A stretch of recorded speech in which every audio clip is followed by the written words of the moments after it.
Hey everybody, Roar the Lions UK, Matthew Turner, Anthony Fitzpatrick, and the return of Ashley Soden. How you doing, boys? I'm all right. Happy for the legend that is Brody going out on a high. Yeah, at least we've had something good happen in the sport recently. So, Exactly. Hey, yeah, well, the England women are doing well at the Women's World Cup. they're winning, but they're not playing well. And they haven't True. qualified yet. If they lose, they'll be out, Yep. potentially. So, It's what happens when you put the Women's Super League's top scorer at left back. I don't know. We got football back this weekend, so not that football, soccer back this weekend. So soccer. Yes. get to be disappointed by that as well. Well, it's got to be, the first preseason game's got to be in, 10 days' time now? 11 days' time? Community Shields this weekend, I think. No, I meant as in Lions' first the preseason NFL. game. Oh, yeah. It's not far off. I just want to have a double check. It is midnight UK time on Friday the 11th, so it's in exactly 11 days. I better get started off writing then. Gonna be great. Can't wait. Grandize is saying Ash has a new setup? Question mark. Yeah, that's why I've been away for the past 2 weeks. I was moving flat. I'm in my own little place now. Unfortunately, got internet at 12:30 today, so I'm back to waffle you guys' ears off and talk absolute rubbish again. Wouldn't have it any other way, mate. Oh, it's been a big week, guys, so this is gonna be a long day. I am going to give a shout out to someone who's written us a review on Apple Podcasts at the top of the show as well, because it's a really nice comment and I want to give that person some thanks. So we're going to do that at the top, I hope, if I remember. But it's Malachi313. You know he's from Detroit because. Yeah, so we'll do that. And then we don't have a name for the show. It's just called Training Camp Week 1. Is there any topical, fun, fantastic names we can think of? Oh, shout out to David Reinfurt70 on Twitch, by the way. Subscribe to Tier 1. 17th month, a 17-month streak. David, absolute superstar, mate. I think you might be one of our longest tenured subscribers. You've definitely got a first by your name anyway, so you must be. Incredible, man. Really appreciate it. 17 months ago, we'd not even hit like 1,000 listens. I know. Mm-hmm. Ridiculous. Training cat is that it's a Martin-esque training camp so far, an Ant. Oh fuck, is that fan man in the chat? Not yet.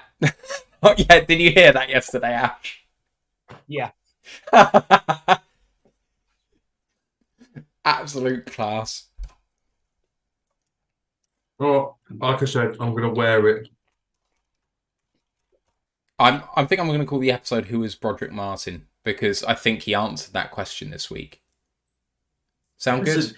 When you're spending all week doing a day's worth of research for college football, you're doing days worth of tape review for the rookie reviews, you're trying to do the Monday show as well, and then you're trying to have a social life outside of that. I challenge you to do that without making at least one mistake when you are doing all that work. I'm just one tiny little error. It's karma.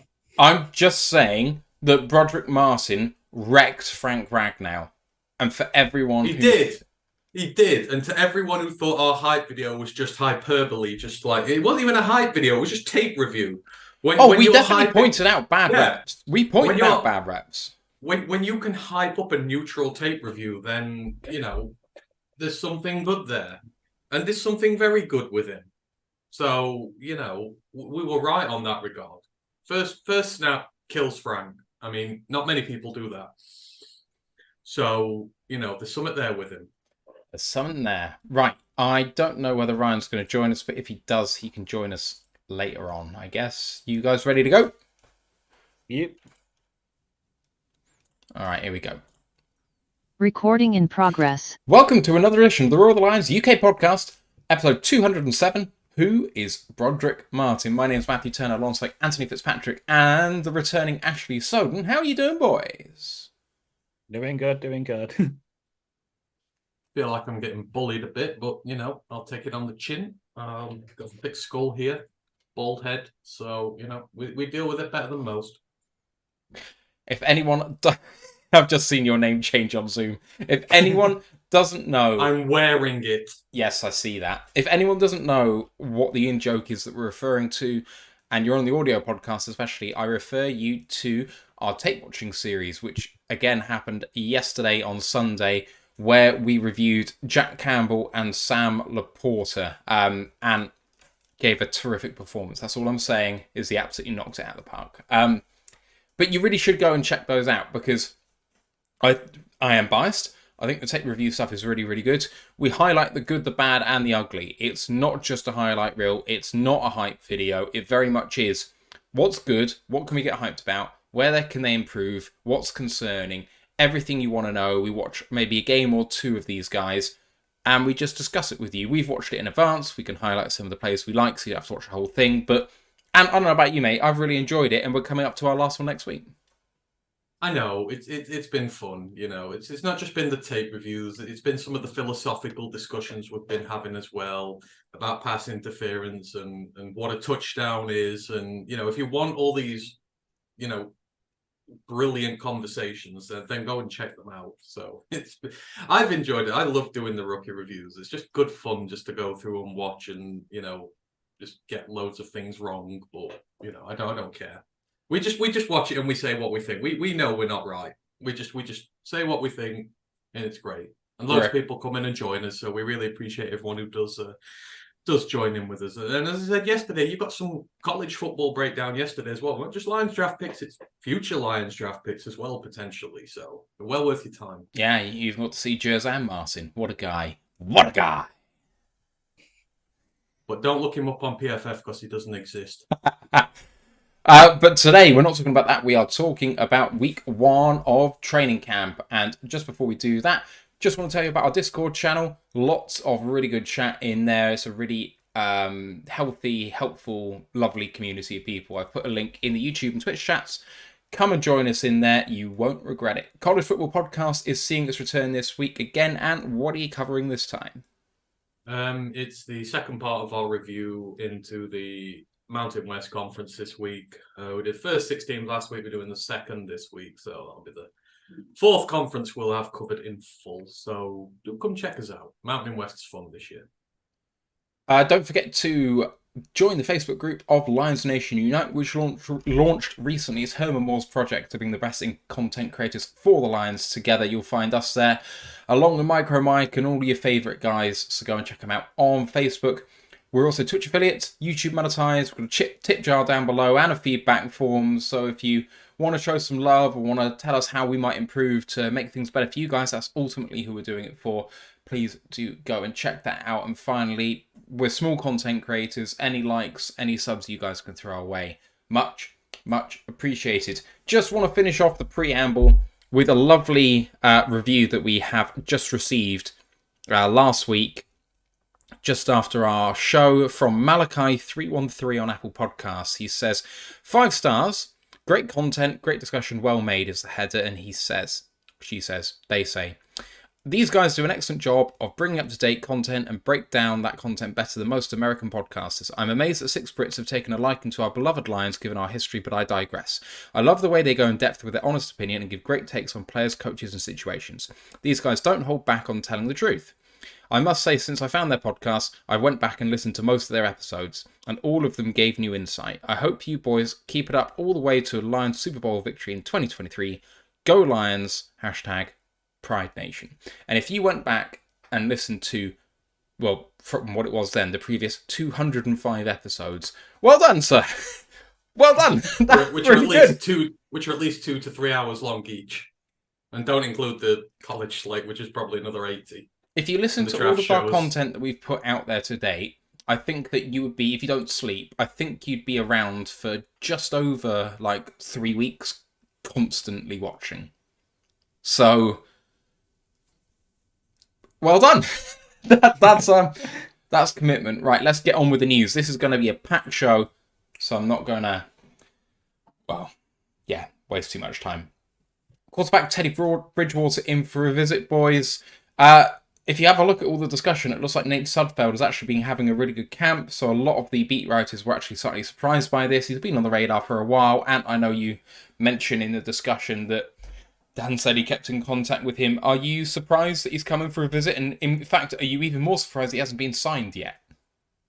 No, I think with them it's going to be a very fluid thing. I think every quarterback wants a starting job, don't they? So I think in Teddy's case, maybe he's going to wait, see if there's an injury to a team. All of a sudden they need a starter. There's a position available. I really don't blame him for that. And at the same point, I can understand the Lions like being like, yeah, if there's an opportunity, go pursue it. However, if it gets to the season, we need a guy to come in and steady the ship if Goff gets injured, then we'll take you in. So I've got no issues with it whatsoever. Like I say, Teddy would be a good QB2 for us, but we've seen he can be a starter in this league. And if the opportunity arises, I don't blame him in the slightest. If, it waits up to the start of the season, because he is involved here. He's been doing practices here. And I listened to Ben Johnson earlier for ages, and he made it sound like Teddy's going to be playing in the preseason games for us. I mean, that's what he said. So I would assume he will be familiar with the scheme. He will have experience playing here. So he'll be plugged and played, ready to go for the season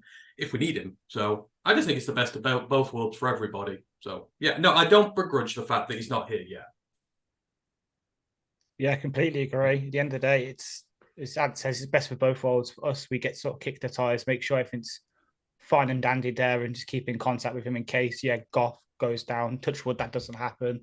And we've seen it before. I think it was last year we had someone in for a visit as a sort of like nepotism thing, and then a couple of weeks later they were signed because someone had an injury. So it's just one of those things where some players just go around, do the circuit just to keep in contact with teams that they're interested in signing with. So it's the best of both worlds. We've got a backup plan. Teddy knows that we're still interested if we need him, and what's what with us. And a bit of sad news. The beloved preseason warrior wide receiver Tom Kennedy has been waived with an injury designation after being landed on by linebacker Jack Campbell. He did clear waivers and was reverted to the Lions IR list. He's been spotted at practice with his left arm in a sling. His place has been taken by the former Michigan Panthers wide receiver Trey Quinn. Kennedy won't be able to play for the Lions again this season under the current designation. He'll have to be waived with an injury settlement and wait out an agreed number of games, and in that time he would be free to sign elsewhere, or he can remain on the Lions IR for the entire season and not play again for the team this year. And given how the team regard Tom Kennedy, I wouldn't be surprised if he does sit on IR all year with the Lions, especially if his arm is in a sling, boys. But I know that we haven't exactly shown Tom a lot of love on this show, but I always felt like he was the sort of perfect wide receiver 7 who kind of sits as your first option off the practice squad, elevate him if you need to, and he's going to come in and do a good job. I can't help but feel like the 90 is weaker for him not being on the team. Yeah, I can maybe, but like in a way, in fact, he's got familiarity, but Quinn has done it in the NFL before. I think he was with the Redskins his first couple of seasons, and he was kind of like Tom Kennedy in a way. He was obviously Mr. Irrelevant in 2018, and he was that kind of sort of slot receiver who you could plug and play and you could depend on. He would catch 60% of the balls thrown his way, get to use some yak, but wasn't really anything more than that. And that's kind of what Tom Kennedy was for us. But at the same time, TK can come back. We saw it last year with CJ Moore, where he got injured, was on the IR. We waived him an injury designation. He signed with the Texans, but after that certain period where he has to wait, I think it's the injury settlement plus 3 weeks to join us back if he wants. It's possible it can happen if it's just an arm injury, but if it's a collarbone, which supposedly some reports saying it is, that is him done for the season, unfortunately, and I could see him sort of sitting there, maybe coming back next year. I mean, it's sad. You don't want to see anyone get injured in training camp. Pre-season's just around the corner. We've seen a lot of players in recent years on this team earn their spot in the 53 through pre-season and these training camps. The opportunity's there to be had. And Listen, I've never been the biggest one on him in the world, but he's always found a way to survive. And I have an admiration for those players. There's a few players on this team who have survived through a lot maybe they shouldn't have. So I think he will stay with us. I think this time next year he'll be in training camp again. He'll be fighting for a spot again. It's probably not the last that we've heard of him, but I mean, the good thing for this team now is this time last year, this would have been like an injury to wide receiver 4 or 5. This would have been sort of a really big issue for this team. This team has evolved so much now that this is now a minor issue for us, which is a really good thing. As for what Trey Quinn does, I don't know. If he wants to donate that beautiful mullet to me, then he's more than welcome to. I would love to look like that, but yeah, we're talking about the minor positions here now. We'll see what happens, but I'm not sure Quinn makes it. He's done well in the USFL. But can he beat out these guys on the periphery? I'm not sure. Another couple of bits of, one bit of annoying news. Penei Sewell's in concussion protocol. We found out about that yesterday. He can't return until Wednesday, which is a real shame, especially as pads have just gone on. This was his chance to shine, really, in camp. And, you really don't know how anyone's doing in the trenches until the pads go on, so he's going to be a little bit behind. I don't have any worries about that generally, but you know what it is with concussions. You get one, you get a second somewhere, and suddenly you're in trouble for the rest of the season. I just hope that he comes back and stays healthy. I think we don't need to discuss that probably too much further. And Marvin Jones came off NFI today, so he's practicing at the moment. I wouldn't be surprised if they bring him up to speed slowly again, although reportedly he looked fine in the last couple of days, so maybe they were just giving him vet rest. Boys, let's turn our attention to Inside the Den. Episode 3 dropped, looking at the 2023 NFL draft. High-level takes from me, really, was just that it didn't really tell me anything that wasn't already rumoured about this draft. Perhaps the biggest takeaway was we already knew that they only had 14 guys ranked as first-round picks, and they're definitely giving the impression that in those top 4 picks, all of them will be part of that 14 first-round caliber players. I don't know what you guys thought about that, if you thought the same. That would seem to be the implication to me, but if they did, I mean, there's no bigger thing like that. That's knocking it out the park, isn't it? I mean, it's... You know what they're like with the draft. It's very, very clear that there's not a big group of guys who they go after. It's not like there's a whole board. It's a very specific set of guys with a very specific set of skills, and you kind of see, because they're chatting about them like long before they're going to pick them, and you can see that they're all in on most of these. And yeah, I think overall it's worked out as a really good draft for them. They've got the guys that want it. It was interesting with the whole 6 thing, saying they would have picked Gibbs there. I admire Brad Holmes. When he has a stance, he will follow it through to the bitter end. He won't change his mind. He won't chicken out. He firmly believes in what he does, and that's what makes him such a good GM. He believes in his vision. He believes in his scouting ability. He believes in all his evaluations, and he will go and get the guy regardless of what it is there. It would have been interesting because obviously if they had gone 6, then no Jack Campbell, maybe because they wanted to go for Gibbs, or how would they have graded the 2 of them? That is something that, we'll never find, that we'll never be privy to that. But that would have been the interesting discussion if something had have changed. But I think overall the draft went really well. We got the guys we wanted, and we got them at better value in some cases. Branch, they would have spent the first round pick on. Got him in the second. Gibbs we'd have got at 6, got him at 12. It's just Brad knows what he's doing. It's just so refreshing to have a GM who doesn't screw up a draft.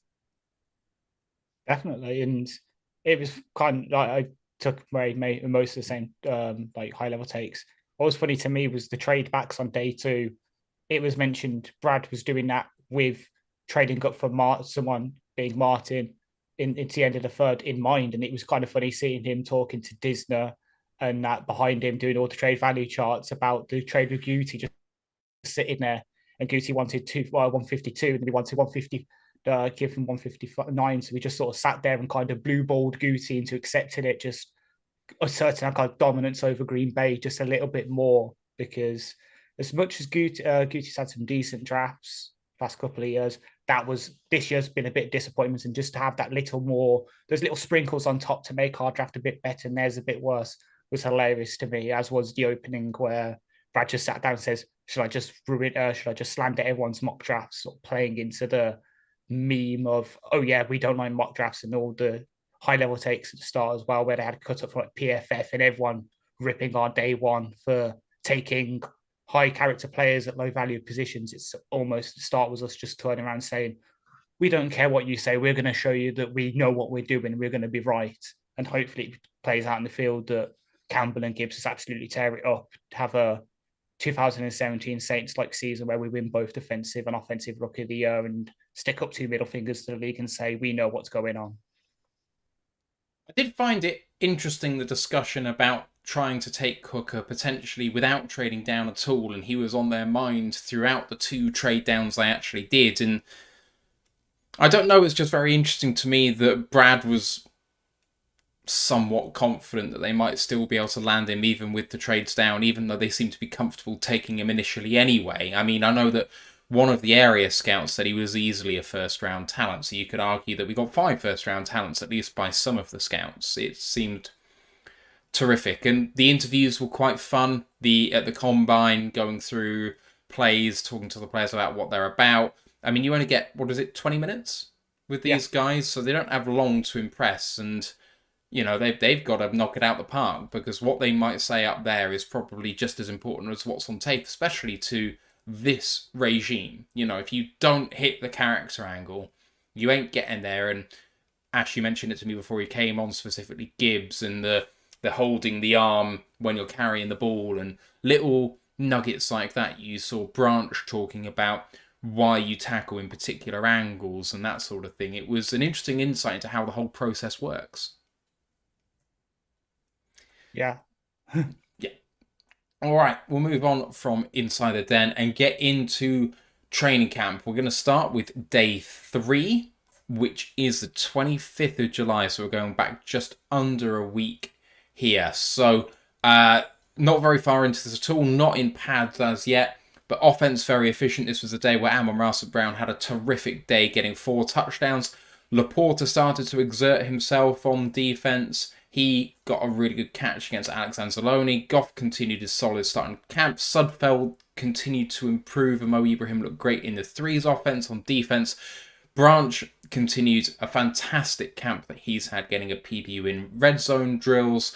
Branch and Harris taking linebacker reps. You also had Hutch consistently disrupting with a tackle for a loss and a sack. Romeo got a sack. Derek Barnes looked much better in coverage, getting 2 red zone PBUs, but then making a really big mistake late on, abandoning his pursuit of Sam Laporta prematurely, and Laporta actually got some more yards out of it. He got yanked after that, but only for 2 plays before the day ended. Melifonwu looked good at safety, getting a PBU, and Starling Thomas continued his incredible camp, where he's gone from undrafted free agent to almost being a shoo-in for the 53 at this point, which is some glow up. Into day 4, this is all kind of gleams from Pride of Detroit or Lions Wire, by the way. I should have mentioned that at the top. Offense had some trouble pushing the defense deep. They had to take a lot of check downs, a lot of short to mid-range passes. Amon-Ra St. Brown, the only one to make significant yards, that was mostly Yak. Who's surprised about that? On defense, Hutchinson got a sack and a TFL on the first series of the day. That's the second day in a row where he did that. He beat Wright and Laporta for those plays. Charles Harris got a sack, beating Decker, and Aquara got a sack with the threes. Houston also made a big play and got held to avoid the sack, so he was making things happen there. Harris and Rodrigo also got PBUs. Jack Campbell got his first team reps of camp, with Barnes dropping down to the 2s, and Trevor Nowaski also saw off-ball and edge reps. I'll stop there and just talk about those first 2 days, boys. So it seems like the offense is doing really well at this point early on before all the pads come on. Pads come on after the day I've just talked about. But it seems like individually the defense is having good days too, especially Barnes, Branch, and Hutchinson really starting to kind of... I'd say Barnes is probably the most surprising one. We heard it all the way through spring, but it seems like he's actually doing it in front of the reporters now. You're seeing the result of having competition all over the team. It's something the team's not had the last 2 years. There's not been depth over a lot of this side. So now you've got bona fide starters at every position. You've got depth guys who are, fighting to make the roster. Nobody's safe. And that leads to increased levels of competition. And really, like, the evaluation you want from the first 2 days, I kind of want my offense to be the better unit and the defense to be the ones who are individually standing good. Because let's not forget, the offense is the older, more experienced unit. It is currently the better half of the team in terms of working together as one, because the defense is very young. It's got senior guys in there, but a lot of them are new. And so this defense is building up. It's a ways behind the offense at the minute. So for me, hearing that the offense as a unit is dominating, but on the defense, all these young guys, these guys are making plays, they're doing reps. That's kind of exactly what I want to hear. And then obviously as time goes on, the defense, it can only get so good until it comes to the NFL and it takes reps in real games. That's where you'll see the real growth. But overall, I like how the first few days panned out. And say everybody is individually making plays. Everybody is fighting like their life depended on it to make this team, even people who you presume to be starters. So, yeah, I think it was very good overall. And most importantly, no real injuries as well, which is always a big bonus. Yeah, 100%. And I'm just happy that with the loss of my darling CJ Moore, I now have a new special teams favourite with Starling Thomas. Because that guy, as you said, could be sort of taking the Jerry Jacobs route of being a UDFA, sort of then turning into a presumptive starter of place within camp. That's what Starling's done. He's repping at corner 4 for us right now on the outside, and he's the starting gunner. This is a guy who, might be a bit short for the traditional NFL build. He's about 5'10". While traditional NFL, you want about 6 foot on outside corners. But the guy's blazing fast and he can make plays on the ball. Like he's got PBUs. There was a video tweeted by one of the accounts of him staying with Khalif. Khalif, who's seen as this immense elite separator by PFF. He's a guy who can stick with the likes of him. So I don't know. Let's say we face Miami in the Super Bowl. There's the guy we can stick on Tyreek Hill and keep him sort of taking the top off us. So I'm absolutely loving that. And I agree with Ant. While, you're getting the individual sort of shows up, like little flashes from the defense, it makes sense for the offense to be firing on all cylinders right now and being better, like Goff basically being perfect on his throws, except for the first couple of days, is absolutely what I'm looking to see, and I'm so happy for it. Let's move on to the next 3 days, and actually yesterday was a walkthrough, so I'm going to mention it in brief. So let's do all 3 of these. Day 5, July 28th, is the first padded practice, and Hutchinson versus Saul is a fantastic battle to witness with both clocking wins against each other. Pascal had a lovely win versus Afedi. McNeil had a big win against Colby Sorsdal. Unfortunately, Covington struggled against both Glasgow and, quite shockingly, Brad Cecil. Decker also beat Romeo twice and Charles Harris in one-on-ones. Eze showed some strength that he hasn't shown before, won one and lost one against James Houston. And it was revealed that apparently the Lions have worked on getting Hutch, Charles Harris, Romeo, Barnes and Nowaski working outside of their usual positions. For the first time, they showed some 5-1-5 on defense as well. So 1 inside linebacker, 5 on the defensive line and 5 defensive backs. That was either Alex Anzalone or Jack Campbell in that role. Campbell had a lovely play on this day. Craig Reynolds took a hitch and took it for some yak. Campbell came from behind with a little punch to knock the ball out and actually kept his feet and managed to recover the ball after a little scramble as well. So really good play there. Potentially was the best player on defense on that particular day, but Branch got another 2 pass breakups, making it 6 in 4 practices.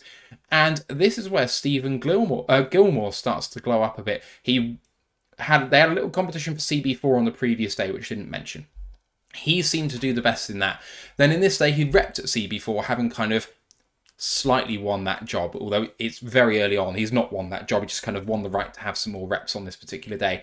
And he had one particular great rep against Maurice Alexander, shedding his block and tackling Craig well behind, on the line of scrimmage or something like that. The O-line struggled to open up holes in the run game, the first practice, and they were designed run-only plays. The defense knew what was coming, so it's going to be a bit harder for these guys to open up some gaps. Lions featured Raymond a lot in the passing game. They're trying to find any way to get him the ball they can. The implication, I think, there is potentially getting the ball out of the backfield, maybe on jet sweeps or something like that. Rodrigo got the only interception on this day of practice, and apparently Denzel Mims looked passable to good on special teams. And if he's going to make the roster, that's going to be really important for him. Day 6, July 29th, Offensive line, dominating one-on-ones, winning 30 out of 35 reps, and Taylor Decker won all of his in particular. On team drills, first play of it, we've already mentioned it, Broderick Martin punched and shedded Frank Ragnow and laid a huge hit on Monty for a 4-yard tackle for a loss. Made a big impression on social media, as well it should. Broderick Martin is showing who he is. If you want to see more, check out our tape review on him. Big plays also made on the day by a heck of a lot of defensive players, including Hutch, Jerry, Barnes, Campbell, Romeo, and Julian Laquara, Benito Jones, Onzarike, and Pascal. On offense, Amon-Ra St. Brown has some success against Charles Harris in coverage and Tracy Walker. Branch also got himself a sack, not biting on play action. Stephen Gilmore had a second good day in a row. He forced 2 turnovers, one being an interception after Romeo Okwara got some pressure, and he also forced a fumble on Denzel Mims, which was recovered by Savion Smith. Melifon, we found some box success, but missed some tackles against both Gibbs and Zylstra. I know that he was remonstrated with by some coaches at that point, which is a little worrying. James Mitchell, who has been repping for the entire camp up to that point at tight end 4, split some time with the 2s along with Brock Wright, and Gibbs is looking like the weapon he was billed as in both the run and the pass. And then going into yesterday, walk through, individual drills only, Broderick Martin open with the starters, and the offensive line, because of injuries, had a lot of backups in play with Matt Nelson at left tackle, Jermaine Afedi at right tackle, and Graham Glasgow at centre. So boys, that's betraying a lot of what the Lions perhaps think about the offensive line. I know today they were talking about not saying don't worry about who's repping with the ones, and I get what they mean. It's not necessarily conclusive, but I will say that I do think it says a little bit. It must say a little bit, but it looks like the defense in this padded part of practice, and to your point before, is really coming into its own. I mean, there's a big list of players who are making big reps, and Stephen Gilmore coming out of nowhere here. Yeah, you know, we've given Aaron Glenn a lot of tap on here, rightly so, I think, for some of the performances of the first 2 years. But it's no coincidence. Like in year 1, you have Jerry Jacobs come through. You know, in year 2, well, in year 3 now, you've got Gilmore and Starling Thomas, and these guys coming as undrafted free agents into the team and making big impressions. I know the area scouts and that'll be involved, but you kind of got to figure that he been an actual NFL DB who's played in the league for so long, understands what is required to succeed in the league. He must be having some input into getting these guys onto the roster and then developing them when they get here. And I think it's a testament to him that now all of a sudden the secondary is looking pretty good. And I think it helps that you've finally got good veterans in here as well. These guys are learning off guys who are in their prime and playing some of their best football, which we've just not had for years and years and years. And it's driving up the competition. And, you know, these young guys, they've got the veteran mentors in there to help them.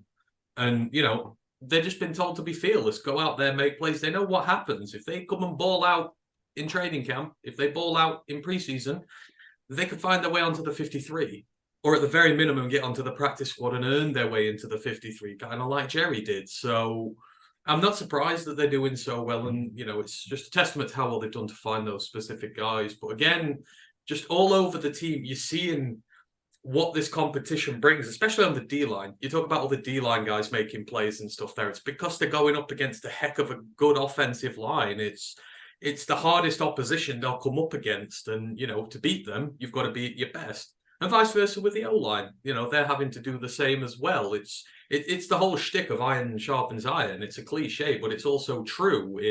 You've got high-level quality opposition. I mean, you're saying Decker's warding off Charles Harris, you know, Romeo Okwara, guys like, he's a no-scrub edge rushers. These are really good. And then they're giving it back. And that seems to be a lot of what you're seeing in this camp. It's to and fro. One team wins one day. Whoever loses goes away, watches the tape, learns their mistakes, come back the next day, and then they give it back in return. And that's what you want. You don't want one unit piling up successive days, one after the other. You want to see it to and fro to see how each other reacts. So again, just in terms of the overall vibe of it, how the overall units have been doing, for me, I don't think it could have gone much better. I just see so much competition, so much willingness to go out there and fight for spots. Whoever makes this 53, it's going to be a damn good team. I'm just going to put that out there. Yeah, 100%. And to sort of maybe go a bit more micro stuff. So some of the stuff like, oh yeah, playing Hutch, Harris, Romeo, Barnes, and OCK out there, natural positions.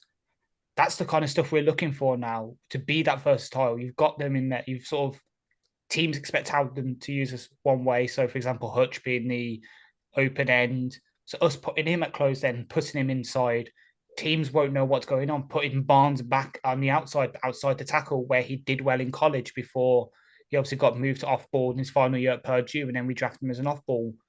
That could work. At college, he was very good at rushing the passer, so putting him in positions. Now he seemed to have worked out off ball, putting him back into those positions and sort of letting him build up that skill set. That's going to work. There was CK who did a bit of it in college as well, giving someone who's mostly here for special teams reps, giving him a chance to make him a role for himself on defense to maybe take over the what we call the Antonin Pittman role, who was our previous incumbent in this role, sort of special teams ace who can do some off ball and some edge rusher stuff. Great. Putting Harris at Sam, giving him another position to sort of work off tackles. Great. Romeo giving him a chance to keep his place on the roster by letting him play open, close, and playing inside. This is all kind of stuff we're looking for, as well as like letting Jack Campbell take the sort of lone off-ball role in a 5 wide, because that's stuff we're going to run a lot this year, I think, with us facing Justin Fields twice a year, Jordan Love potentially, who is a bit athletic, facing all these mobile QBs, sort of working now on sort of how to close that down, because that's been our weakness the past couple of years, is facing his mobile quarterbacks. So having us work against it in camp, presumably with Adrian Martinez being the one taking the snaps because he's the most athletic QB we've got. That's great stuff that we're going to see pay dividends during the season when we go up against Justin Fields. The Bears don't know what their Twitter admins are going to have an absolute rotter after they played us, because usually they have a nice, lovely long run to tweet out about after their loss. Now they're just going to have nothing. What are they going to tweet out? Another couple of things, really, Covington's disappointing for me, because I really think when we signed him that I thought, right, that's the backup to the 3 tech sorted. You know, we've got Aleem, we've not really got anyone else who can fit that role, but we have got people who can fit that role who play edge. And like you're saying, Ash, with people kind of kicking inside and playing multiple roles.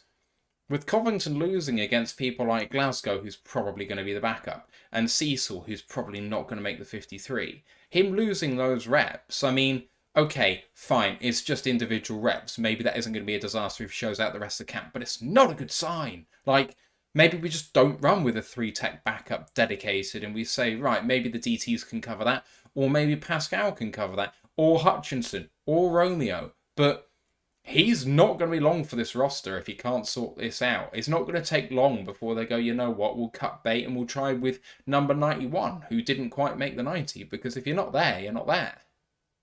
Well, obviously, we might have that backup 3-tech coming back. Quite back being a kind of slight pun, being Levi. He's supposedly shown flashes. I know I've put it in the Discord earlier that Glenn almost freaked out when he saw him doing like the sort of overhead arch because he was worried about the back. But so it's the team still really invested in Levi, and if he's finally showing up now, even if it is just taking 10, 15 snaps a game on obvious passing downs and just letting him ball rush between the center and the right guard and the center, that could work for him, sort of get him up to speed that way. And then if he shows enough, then next year maybe we can work on a bit more and let him prove it in a contract year. So yeah, I was disappointed with Covington as well, because obviously that's the one thing I've been talking about this offseason I really wanted outside, other than the big X receiver, which now we've got with Denzel Mims. It was someone just to be there as a pass rushing 3-tech. So having Levi potentially be that, and then obviously with Kamish, Hutch, Pascal, and Romeo all potentially able to kick inside, that sorts out that weakness. And now on this defense, do we really have somewhere that's a big glaring hole anymore? Maybe not. It might not be. We might not have the superstars of, say, a 49ers team, but we've got enough there to be a middle of the road defense, which is potentially all we need to do what we want to do this season and make a good run for the playoffs and maybe win a playoff game for the first time since before even I was born. Yeah, just after I was born. Right, let's crack on with the press conferences, because there have been a lot, and a special thank you to Ant for getting these done, because I ran out of time and he came through like the MVP he is of this show. to get this all in. So a lot of people to get through, and we start off with Dan Campbell on July 25th. Started talking about the CJ Gardner-Johnson injury. Of course, this time last week we were all freaking out, and then slowly turned it around as our hearts started to slow when we realised that CJ was actually going to be coming back, and he confirmed that the injury wasn't expected to be serious and he was only going to be at a day or two. Jameson Williams also picked up a slight injury, but he would only be out for a couple of days. About Teddy coming in, he said he had a good visit and no issues with injury reports on him, that he's a big fan of his, that they've, talked and had a kind of constant dialogue there. Talked about being in year 3 of this regime, saying that they need to be stable at quarterback 2, and it could be Sudfeld, but it could be someone else, or bringing in competition just in case the wheels, don't fall off if there's an injury to Jared Goff. He said the rookies are improving in the small details that he's looking for, that incremental improvement day to day. Says that they'll drop off in pads, but that's to be expected. And to the rookies' credit, I don't actually think we've heard that so far, but there we go. So the right guard spot's open for business, with Glasgow and Vito both doing well. Houston training at Sam linebacker and base defense, are looking to expand his horizons and make him a true 3-down guy. Charles Harris is the incumbent in the spot. I find that a weird comment personally, because he's just not, because he didn't do it last year. But hey. He said that Charles Harris is a man on a mission and ready to go after the injury last year. Gibbs and Laporta were deliberate picks to diversify the offense, running backs and tight ends who can contribute and run and pass rather than just run. And he said Kapinda still has it after his injury, still very happy to carry fullback if he knows they can contribute what they expect to. That comment is telling. We're still happy to carry on if he can contribute. There's never really been a question of his position on the roster before, at least from the regime. And that's the first sign that perhaps he's not a lock. Well, I thought I'd put it in there, but because they asked him, they said, has there been a drop-off with him because of the injury? And he said no. So it was kind of, he said, he is as good as what he used to be. He does do what we want him to do. And then, and then he sort of just expanded by saying, if, we will still carry a fullback if he can do it. So it kind of felt to me like, yeah, it is sort of laying the gauntlet down, but he did say that Kapinda hadn't suffered because of the injury. So I think he does offer them what they want. I think the question is, where does it come at the expense of? I think, they're still trying to figure out, is the fullback worth more than, the guy he's going to replace? Would it be a running back 4, or depth receiver, depth O-line? So I think they really like him. I think they're just trying to find a spot for him on the 53. That's what it sounded like to me, but apparently the injury has not affected him, and he's a lot better. Because obviously that injury, we not really talked about it, I guess, that much, but I think it was a lot more serious than we thought. And, but he seems to have come back from it. There seems to be no lingering issues. That's what I took from it.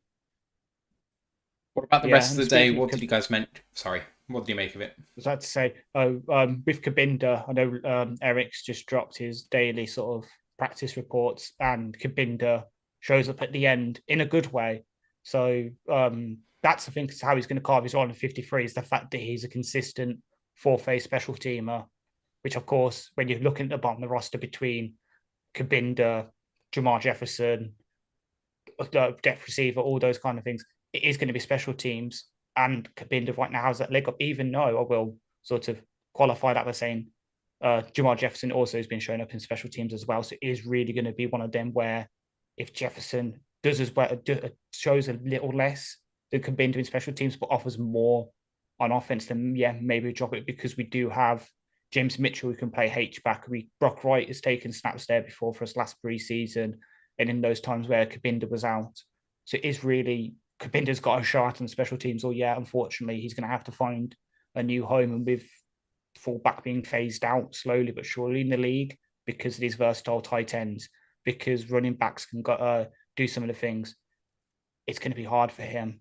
But other than that, like the right guard rotation, hopefully we can pick a guy soon as well, because we love both. We love Vito, and obviously we love Glasgow from the past, but it's not going to be good for the chemistry if we keep one day it's Vitae, next day it's Glasgow, next day it's Vitae again. We need to sort of pick one and just let them have an extended run. So it's probably going to be Vitae, given that Glasgow's been taking those centres reps the past couple of days. But I don't want to go back to the horror days of the last regime that Glasgow was here for, where we had a guard rotation as well. Please don't go back to that. I don't think there's any risk of that. Again, though, I think it's just incredibly competitive because they've been saying nice things about Logan as well. And it's like Logan just won't go away. And, we know that he can be good. When it comes to the run aspect of the game, we know Logan Stenberg is a very good right guard in this rotation. So, again, competition. And it was just a shame Vitae took that little knock, because then that sort of had to force them to put Glasgow in there and not be able to use Vitae as the first teamer and give him session after session after session to see if he can hold up to it. So hopefully now Hal's healthy again, we'll get to see that. Because I know Graham's doing a lot of work at centre as well. And specifically, like, now they're in pads, he's doing the work there. So, but again, just lots of competition around. And, overall, I like what Dan said. And I like, and you talked about positional versatility, I like what they're doing with these guys. It's like, with Houston, after last year, it would be very easy to sit on your laurels and go, you know what, we should go use him as a pass rusher. He can bend, he's got all this stuff. We can make him a situational pass rusher. It's not that. It's like, that's what he's done, but what could he be? What could we still make him? It's like, they're not just going, that'll do. And then they're like, right, let's get him at outside linebacker. Let's get him doing some play there. See if we can do even more with him, make him even better. And the fact that they're doing it with so many guys at the minute, it's not back to the Matt Patricia days of, guys who can only do one thing trying to do four things. These are guys who can do four things if you train them properly. And you can do all sorts with them. So I like that they're not just sitting on their laurels and taking mind of it. So I like they're trying to carry on getting better with them. Because it'd be great for Houston as well. If you can have him in as a 3-down guy, that's massive for this team. Massive for the rotation. I mean, it's just pick your poison then. You have so many guys you can bring in on 3 downs. Teams are not going to know what to do to quantify against it.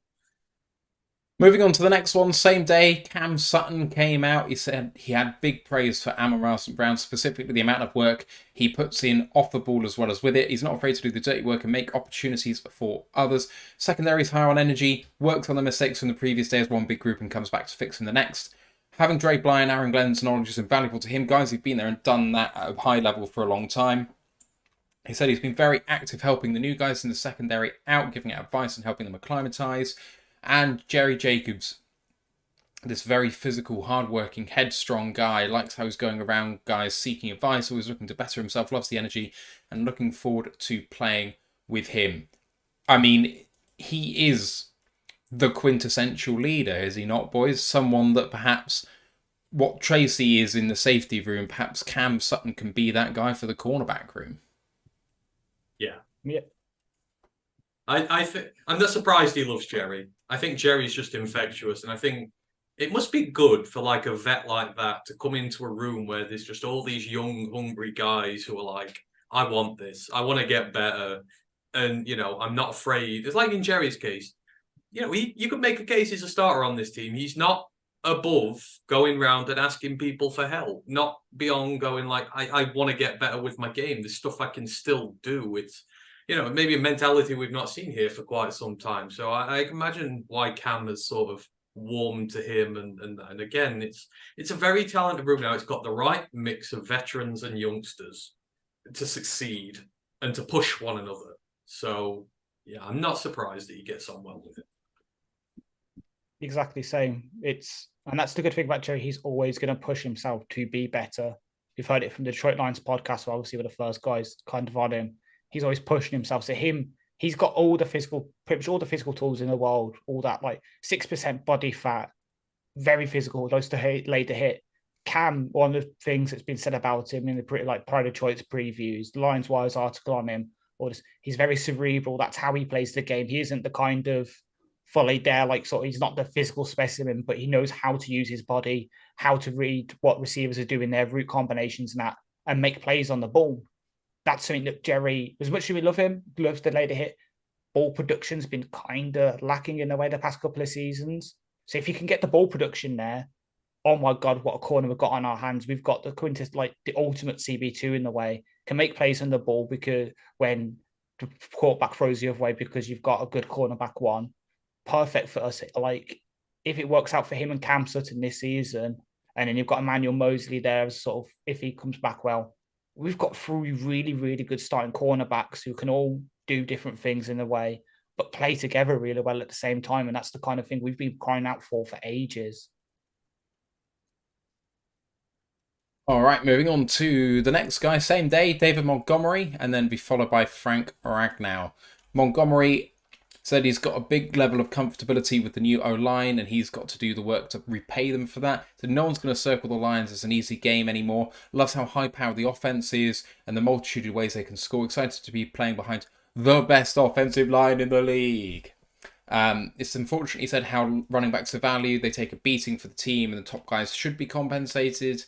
Your value is your value, which I find a weird quote because I think the league are telling them what their value is, which is unfortunate. But there we go. We can maybe have a larger discussion on that at some point because it should be an interesting topic. But anyway, so not really discussing the topic with Jameer. So they're both focused in on the season and was not invited to the running back Zoom meeting, which had all of the top guys in the league talking. Of course, David actually got paid. I mean, not top of the market money, but top of this free agency period money. Said he's planning on getting payback on the resistance band that hit him next off season. Okay. Do you want me to explain that? I think I remember. I'll see the video. Yeah, I think I remember. He tried to. It's the hardest. He said it's the hardest hit he's ever took, and he's going to get payback on it. Oh, and thanks to Quirky Zerky on Twitch subscribing at Tier 1 for his 17th month as well. So going together with our friend David Reinfeldt with 17 months as well. He says, Lions are going to get 12 wins this season, minimum. Goff is still ascending and the defense is going to be legit. I trust you, Quirky Zerky, but that prediction's on you. Mind you. You had the most wins out of a lot of us, so, you know. Oh, yeah, and that might be low for me when we come to our predictions, but we'll see.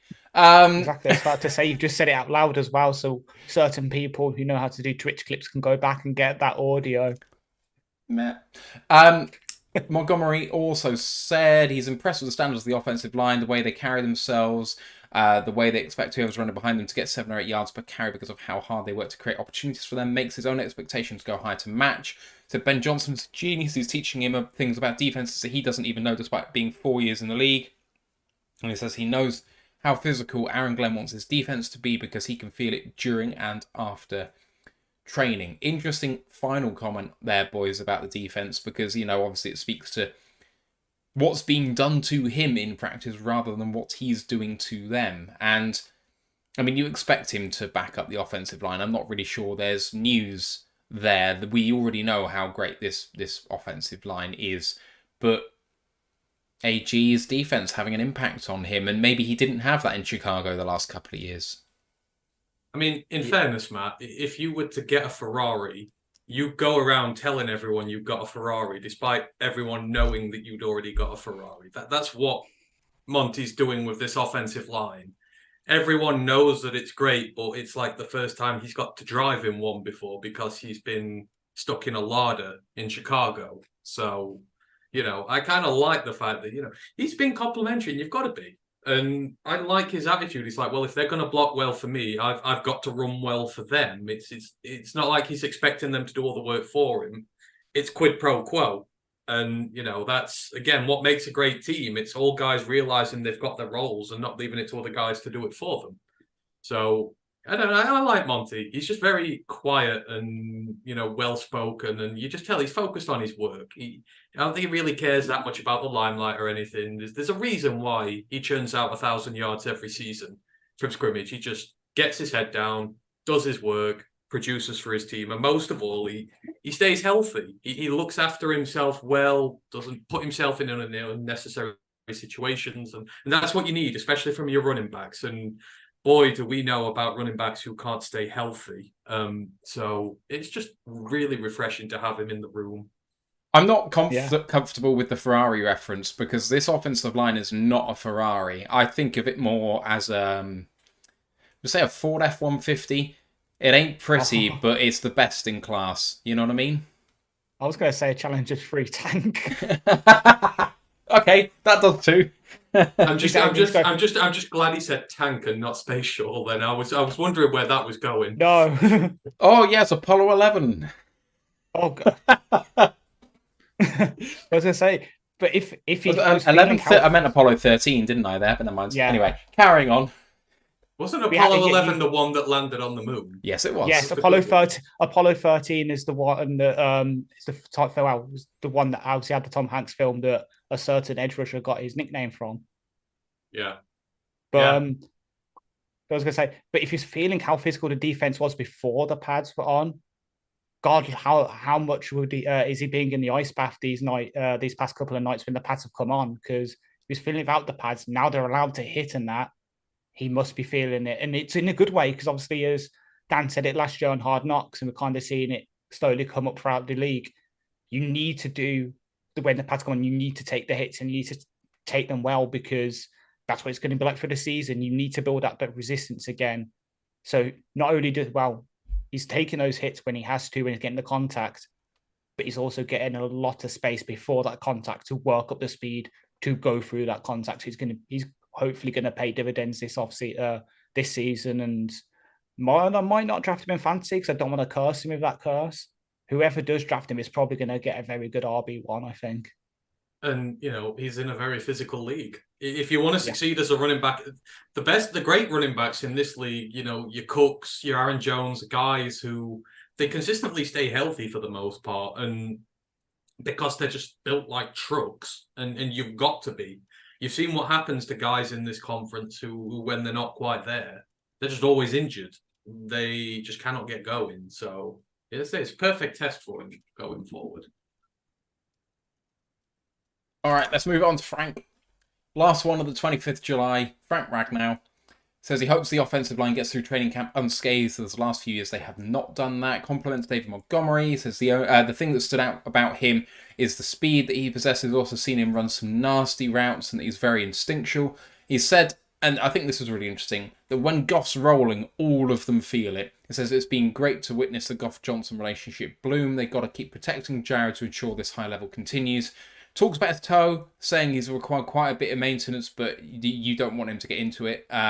Said that he's actually feeling really good. The inoperable comment got blown out of proportion as to the severity of the injury. He said that Goff's confidence is the one big change he's noticed in his time with Detroit.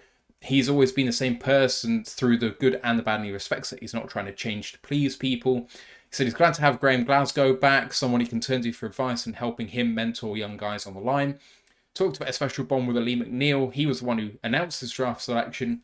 Said he's a complete pro in the way that he prepares and trains, and we can all see that. Especially with his new weight loss. He has a lot more twitch, and he confirms that he's just as strong despite the weight loss. Says that the running back room is special. And says, we are still underdogs, still got a lot to prove. It's a new year, and anything can happen. Well, you're an underdog until you win, I guess. Well, we have a winning record. Screw it. Anyway, he said Colby Sorsdal has adapted well to the guard change. Very smart, and Hank has taken well to him. Just needs to grow a beard as he looks a little baby-faced. And loves run blocking. Hope they stay in a run-first offense. Gives Ben crap when he starts bringing out the passing plays. So, a lot of pride from Frank, really, saying, the toe's not giving him some trouble, that he's enjoying. I mean, just being part of the offense in general, the praise being thrown at Johnson and Goff and Glasgow and Montgomery and then Aleem as well and Colby Sorsdal. It feels like he's got good things to say about this entire team. But it doesn't feel insincere. It doesn't feel like something like some of these other guys are giving it lip service. And it just doesn't really feel to me like Frank's capable of that. He's a bit of a straight shooter, Like, it feels like that's just very genuine from him. I think, for me, I think he's genuinely excited about being in a team that can win. Because you think of the amount of crap he's been through in Detroit when he was first drafted, having to go through the Patricia years, the amount of lows that he's gone through with this team, and now all that work, to the sacrifice of his toe, the amount of injuries he's received, the amount of pain that he's fought through and had to go through, this feels to him like this is the time where it could truly, for the first time, pay off, where you could get some bona fide reward from it. And so I agree. I think he is legitimate with this. He likes the guys who are running behind the line. He likes, the depth guys, the new guys coming in to reinforce the offensive line.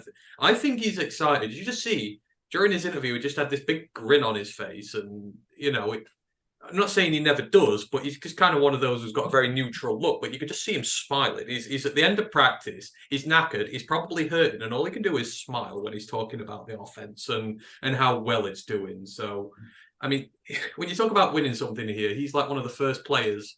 You're like, we need to win something for him. He needs it for what he's given to this team, and I think he truly believes now. Yeah. Like, other than Decker, he's been here around the longest. It's nice to sort of see him go through the sort of adversity of the injury, bad regimes, bad teams. And now, he's now seeing that light at the end of the tunnel that isn't a train coming his way, but is rather the chance to do something really good and give back to the city that's sort of been there for him. Because remember when he was around the time he was drafted, obviously he went through the unfortunate family thing with him, and the city was here for him, supported him when he was a rookie, when he was not having some good times because he was playing at right guard next to Swanson, where he wasn't exactly natural, and then going for the bad regime where everything was put on him. He had to sort of lead an offense that wasn't that great, an offensive line where he had got like Lang next to him, Wagner was constantly injured, Matt Nelson was playing right tackle next to him for half a season. He's gone for a lot. So sort of him now being able to see the just rewards of that and have the potential to be a captain on a winning team, bring back a playoff win, hopefully a division win, all this. He's excited to just get out there, I think, and just put the lay down on people and just show people what we're really about. And I'm happy to see that for him. It's funny. It's very telling that the very first question in his interview was, "Have you done much fishing in the off season?" It's just like, because everyone watches his YouTube show, and obviously it's so great. That was the very first thing they asked him. He's like, "Well, I've got another kid on the way now, so no, I can't do as much." But it's just so it's just so tongue in cheek. I love him. Moving on to Bren Johnson the next day, July 26th, said it feels like a year 2 offense, which I guess makes sense because 2 years ago it was definitely year 0, wasn't it? He said it's less about learning concepts this time around and it's more about solving little problems. He said we have the solutions and we're a lot quicker to getting those solutions, taking steps forward thanks to the vets. He said when asked about coming back this season, he said it's not about me, it's about the players, and they are the ones who win us the games. Sam Laporte, he said he's earned his reps with the first team, as we talked about earlier on, through his hard work during spring training. He said he's in a really good spot for a first-year tight end. I mean, understatement of the century, to be frank. We talked about Frank earlier. Anyway, can't wait to see Teddy Bridgewater in pre-season. Teddy Bridgewater? Yeah, he was talking about Teddy. Yikes. It makes it sound like he is doing pre-season with us as it stands. I went back and checked 4 times just to make sure. Is that allowed? I don't know. Since he hasn't signed. Yeah, well, he's allowed to train with whoever he wants, I think, but we won't be insuring him if he gets injured. I think that's the difference. Fair enough. Okay. He's been stacking up consistently good days in training and has a good command of the offense. Oh my god, why have none of the beat writers been talking about this? I don't know. I listened. Someone asked him about Bridgewater, and that was his response. Ben Johnson went on to talk about Amon-Ra St. Brown. He said he doesn't need any more chips on his shoulders. Jared texted him, Amon-Ra, ... Huge year. Jameer, he said, is learning quickly. He said they've kept his training to basic running back stuff, but will push the envelope out as camp progresses and training will escalate quickly with the Giants workout approaching fast. They'll see how the players can handle that.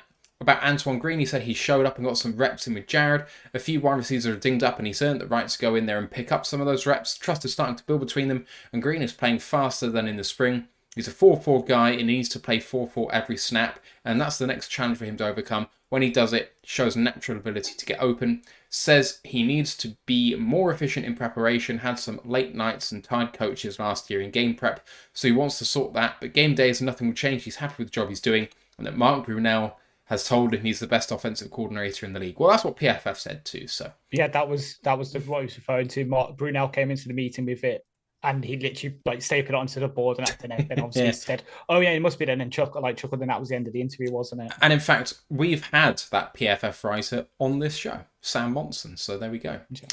Always knew I like that guy. Antoine Green, I think, is potentially one of the more interesting points about that, because I think the implication of what's being said there is that sometimes he plays at 4.4 speed and sometimes he doesn't, and that inconsistency is hurting him. But as a 7th round rookie, someone who's been injured perennially in his career, I'm not sure, boys, that that's exactly a surprise, but maybe it does show that he is potentially a little way down on the depth chart of wide receiver, especially with Marvin coming back now, and, yes, J-Mo's going to be suspended for a little while, but that Antoine could be that domino to fall if he doesn't pick it up. And, I mean, Amara and Jameer, that's interesting in itself, and Laporta getting those first-team reps. I mean, Teddy Bridgewater's got to be the big surprise in that comments. And I mean, where's all the talk about Teddy Bridgewater being this quarterback who's taking command of the offense, boys? Honestly, I found it weird myself, but you go and listen to it. The questions that the question I did, but they say Bridgewater, what do you think of him? And that was the answer he gave. So, that's, I don't know with that. With Antoine Green, I don't think it's a bad thing that they're saying that's his next challenge. That's like the next thing that he's got to do. He's showing out well, but his next stage of progression to keep moving towards the first team is to play with 4.4 speed every play. That's the thing you've got. But he likes what he's doing when he does. So, it's promising again. And we know with Jared it takes time to create trust, to get all of him there. But he's doing it in training. He's doing it maybe earlier than people expected. Again, a few of the guys are dinged up. He's going in there. He's proven his point. It seems to be a thing all around this team where guys are desperate for an opportunity, and then when they get it, they're doing good with it. So, but I mean, I just love Ben. Ben's so humble. I mean, he's like talking about. He's like, and everyone's saying, "Oh, are you glad to be back?" The players like, "Glad you're back." And it's like, well, look, yeah, I'm back, but it's nothing to do with me. And it's like, well, yes, it is, Ben. Stop being so humble. But he puts all the praise towards his players, and I can see why he's so highly regarded. It just he just has a head coach aura about him. You can see him one day with head coach Ben Johnson on there, and because he's just so clever, the IQ that goes into this, and to do what he did with this offense in such a short space of time, and just how he's made. I mean, we would not have been saying this if you would have said when he was hired in 18 months you'll have a top 5, one of the most dynamic offenses in the league. You'd have probably looked and gone, yeah, steady your brakes there.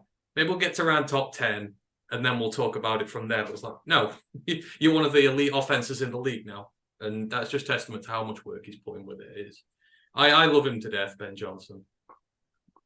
Yes, yeah, I completely agree. So much, obviously, but I don't advertise it again. But the offensive manual that Bobby Peters did, just breaking down every single play we ran last year, just reading that the past couple of months, just seeing how Ben puts stuff together, how he builds run plays off pass plays, how he does the other way around.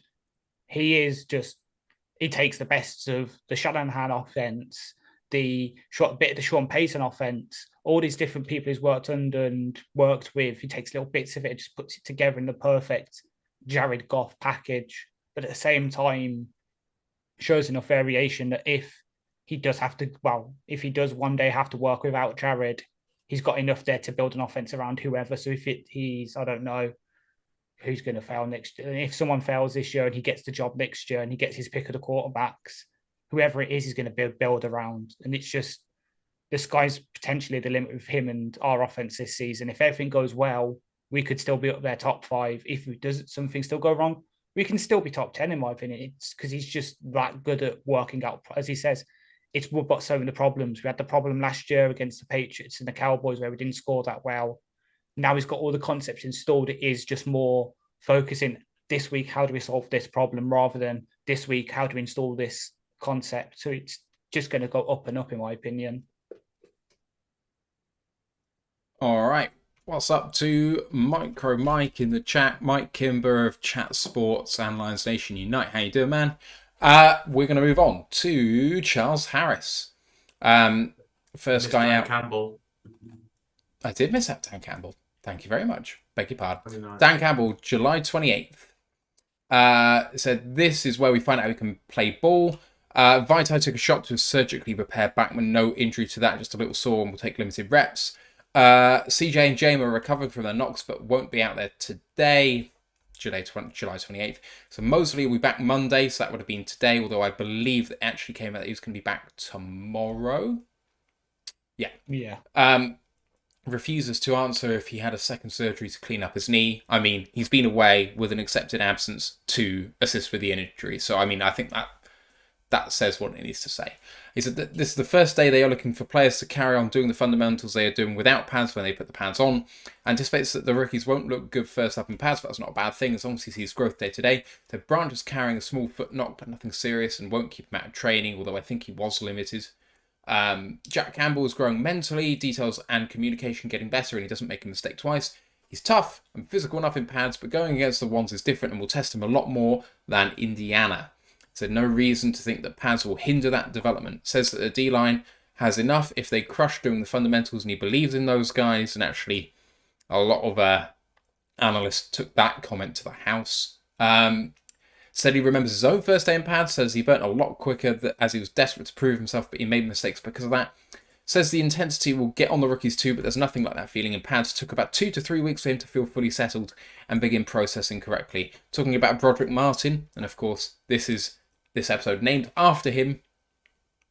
He said that Mr. Martin is raw, but we knew that drafting him. He's got to drop his pad level as playing too high, but can see a guy working through it, footwork improving, seeing growth from sprint training, and that's given them trust to give him some reps with the ones.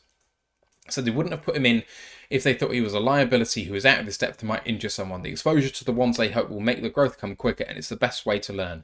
Couldn't agree more. Panay, he's a man on a mission, apparently. It's why they drafted him as their first ever player of this regime. He said he gets bothered bad when he loses a single rep, and that means his standards are incredibly high as he does the work to stop it happening again. Wouldn't expect anything less, boys. And really, really interesting talk on this one. I mean, Mosley we kind of knew about this point of CJ and JMO and what have you.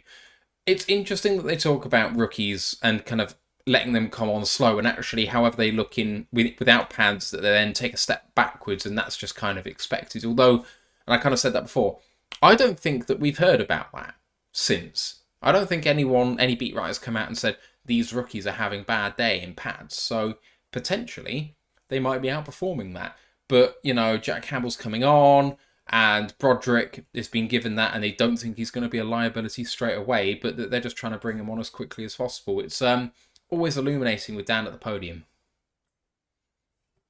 Yeah, 100%. It's I think it's more when the pads come on, that's when you can do full contacts, and it's the first time you get the, oh shit, I'm going up against real men here, rather than college athletes who, for the most part, yeah, they're very good college players, but will they do anything in the pros at the same level? Not really.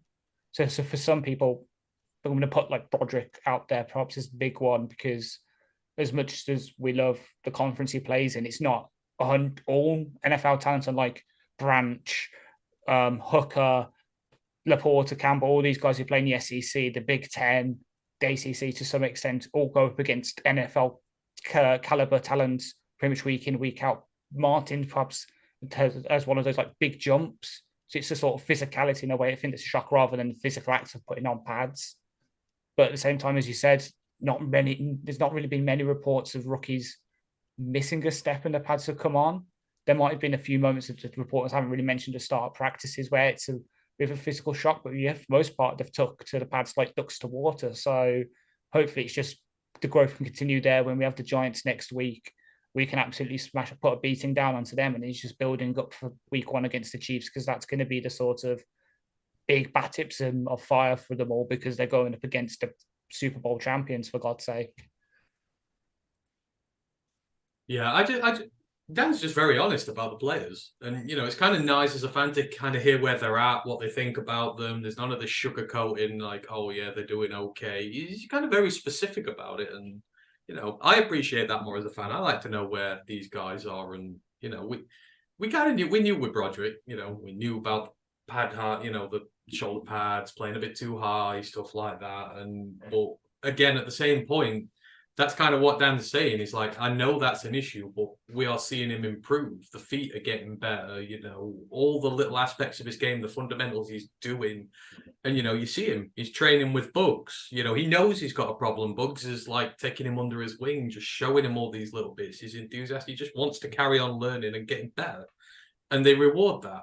So it just seems all round at the minute like there's just a really good culture with these young guys who are coming in and they're not been overawed. Because like Raleigh says, like when he went to training camp, it's so much different from what you've had before. When you're getting hit by, like Frank Ragnow compared to anything that he came up against in the CUSA, it's night and day. You're talking such a vast, superior level of quality that you've never been up against. And even guys like Branch and that who've been up, they've been up against in good competition. It's still veteran guys in the NFL like Amon Ra now after 2 years. It can't be easy trying to follow him round with how nuanced he is and all that. So I think you're right. It says it's just the first day is the hardest day.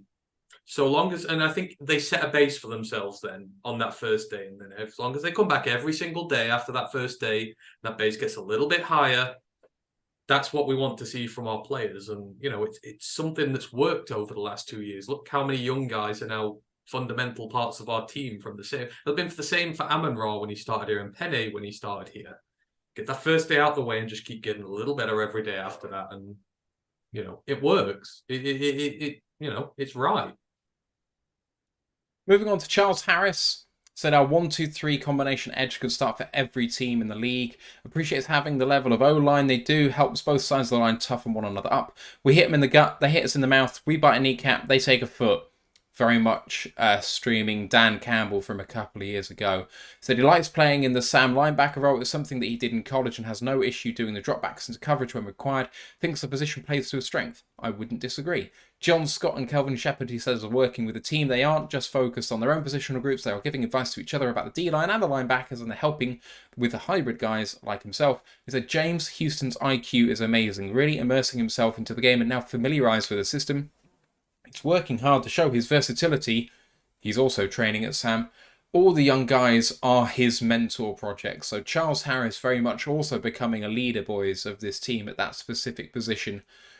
Even though, okay, fine, he did it in college. He hasn't done it since, to my knowledge. So he'd be forgiven for having a bit of familiarization lag. And yeah, Amon Ra beat him. But Amon Ra beats everyone, so that's not a surprise. And you know what? I think Charles is not far off saying our 1-2-3 combination at edge can start for every team in the league. There are better edge players than Aiden Hutchins in the league, but there's not many of them. And beyond that, in terms of the three, if you take them as a group of three, I think it would be up there, boys. And Harris just talking about Scott and Shepherd and how they're working, and Houston, it really feels like he's taking a leaf out of all the other leaders' books in this team. It feels like the other leaders are inspiring him. Yeah, which is good news because he has the pedigree, obviously being a former first-round pick. I think he has found his home here, and it's nice to see him talking so well of us and being that leader, as especially for someone like Houston who has all the talents in the world. It's just refining it to do good in the run game, to work out those issues in coverage and become the best player he can, because not only doing it, Sam will help us, but imagine lining one of them up at the open end, having them do a zone drop into the flat and having Barnes or Campbell just blitz down and take that route around the outside of tackle. Gives you so many more possibilities other than just having the 5-man front. It's going to be amazing, hopefully, to see as someone who obviously loves the intricacies of all the schemes. And just, yeah, that sort of quote as well about the toughening, the iron sharpen iron on the O-line. That's what they're looking for. Obviously, one day they did well, the next day the defense live comes back, then O-line. Having leaders across the pitch on both sides of the ball as well, on those lines as well, is going to help the rookies, because him playing next to Broderick, he might be able to lean over and they line up together and go, okay, Jonah does this kind of thing, sort of help him do that. And then Jonah the next day will say to, let's say, Matt Nelson, oh yeah, this is how to beat Charles Harris. It's just that sort of back and forth, not only on the, like, in terms of like hitting each other, but also knowing each other's weaknesses and being able to sort of point them out to each other. Yeah, again, Charles is just another one I'm rooting for. Really, really bad. It's like when he first came here, he was on his way out of the league, and then he resurrected his career with us, and then the injury robbed us of him last year, which was cruel. Because I mean, you think about it, if he's there and healthy, while Hutch is undergoing that, first part of the year where he's bedding himself into the league, it could have been a really big year for him. But it's great to have him back, and like you say, he's desperate. He could think, oh, I'm a vet on this team. I'm fine. He's not. He's diversifying his skill set once more, trying to do more for the team. We've got all these edge rushers in there. Why not diversify them out so we can get as many of them on the field as we can, and we can do all these wonderful things with them. So again, it's just something I really like the attitude there. And I did like his snippet when he was talking about Kelvin and John Scott and the coaches. It's nice to see. It's like it said the coaches are working together. Like John Scott's like teaching technique and that he's done it at Penn State for years. Just think of the guys they've put into the NFL, especially on that D line and from linebacker. It's just an endless plethora of guys. They teach perfect technique there. And then Kelvin getting the mental aspect of it, just really cerebral the way he goes. And both of them are sort of working together to help him because he's doing a bit of both. He's playing a linebacker, he's playing on the edge, and these coaches are coming together collectively to help him. So it just fosters a community spirit amongst the coaches as well, because, when we had guys like Aubrey and that here, that didn't seem to be the case. You want your coaching staff to be working together as one, as well as the players. So just fosters, just paints a picture of a good culture there amongst players and staff. Moving on to Penny Sewell, and don't you just love that man? He said, I have high expectations and I set high goals, just working every day to reach them. The team is a bigger purpose than myself. Everyone knows the expectations this year. He said, just consistently trying to work on my technique. That's how the great ones are remembered. He said, the pressure comes from within. So if you put a lot on yourself, you will be overwhelmed. Just remember it's the same game you've played all your life and just go and be your best at it. So shout out to Bran and Dad for bringing in the guys that I have. They're all like-minded in their beliefs and it makes it much easier to become a great team together. All of the edges are here to compete and it's making life harder for him, but also makes him a better player too. Iron sharpens iron, I suppose. Aiden, he said, is a lot more comfortable this year, knows the playbook and is consistently improving through hard work. The O-line is a great group of guys growing as a leader, but still learning off Decker, who's a great veteran, asking Jonah about his movements off the ball. He said it's a great group to be a part of. He says he hopes all of the offense takes a big step forward, but refuses to say which group takes the biggest one. And when asked about this season, he's just said, I want it all, individually, team-wise, family-wise. The guy's shooting for the moon, boys. Yeah, he sounded like, he's like, I'm going to take it. I want success, I'm going to take success, and there's not a damn thing you can do to stop me. And, I sure as hell am not betting against him. We all know he's going to be one of the best offensive tackles in the league by the time. Should we call him Chuck Norris? He sounds a bit like Chuck Norris. Well, I call him Panay Martin. Those trench guys and Martins and that. I didn't even go there. We call him PM. He's the PM. That's what we call him. He's the boss. That's what he is now. But no, Penne is the encapsulation of this team. You'd have to figure out of all of them, he's like one of the biggest leaders in that entire team. I know everyone can say otherwise, but he is God-gifted with talent and he knows it. But he's just about the most humble guy possible who will, he takes advice off everywhere. He takes advice off Jonah. He talks to Jonah, because we know how fluent Jonah is in his movement in the run game, all that off the ball stuff. And to know that he's going to all of them asking for advice, and you're like, well, Benny, you're obviously the star on that line. He's like, nope, I am humble enough. I will go and I will pick everybody's brains because even I, as one of the best guys on there, can learn. It's everything this new team is encapsulated about. It's everything. How to be humble, humility, hard work, graft, never happy, got to earn it. It's just, man, I want him to be a career Lion. I don't want any point in his career to not be on this team. He's going to retire one of us, Gus. The day comes he's not on this team, I would be really unhappy. I was about, well, yeah. As soon as it comes around to this time next offseason, if he hasn't signed a 10-year contract, we should all go and riot. because he deserves it. As Ant said, he deserves it. He was the first pick of this regime, and he's absolutely been the foundation. Day one, coming in having to start at left tackle because Decker's injured himself, playing really well there despite certain draft gurus who I got into Twitter spats with back then saying he wasn't. Then having to move back to right tackle after when Decker comes back, coming to on last off season, and the person he's played beside the guy who's been his mentor throughout the off season getting injured, and him having to deal with revolving door at guard.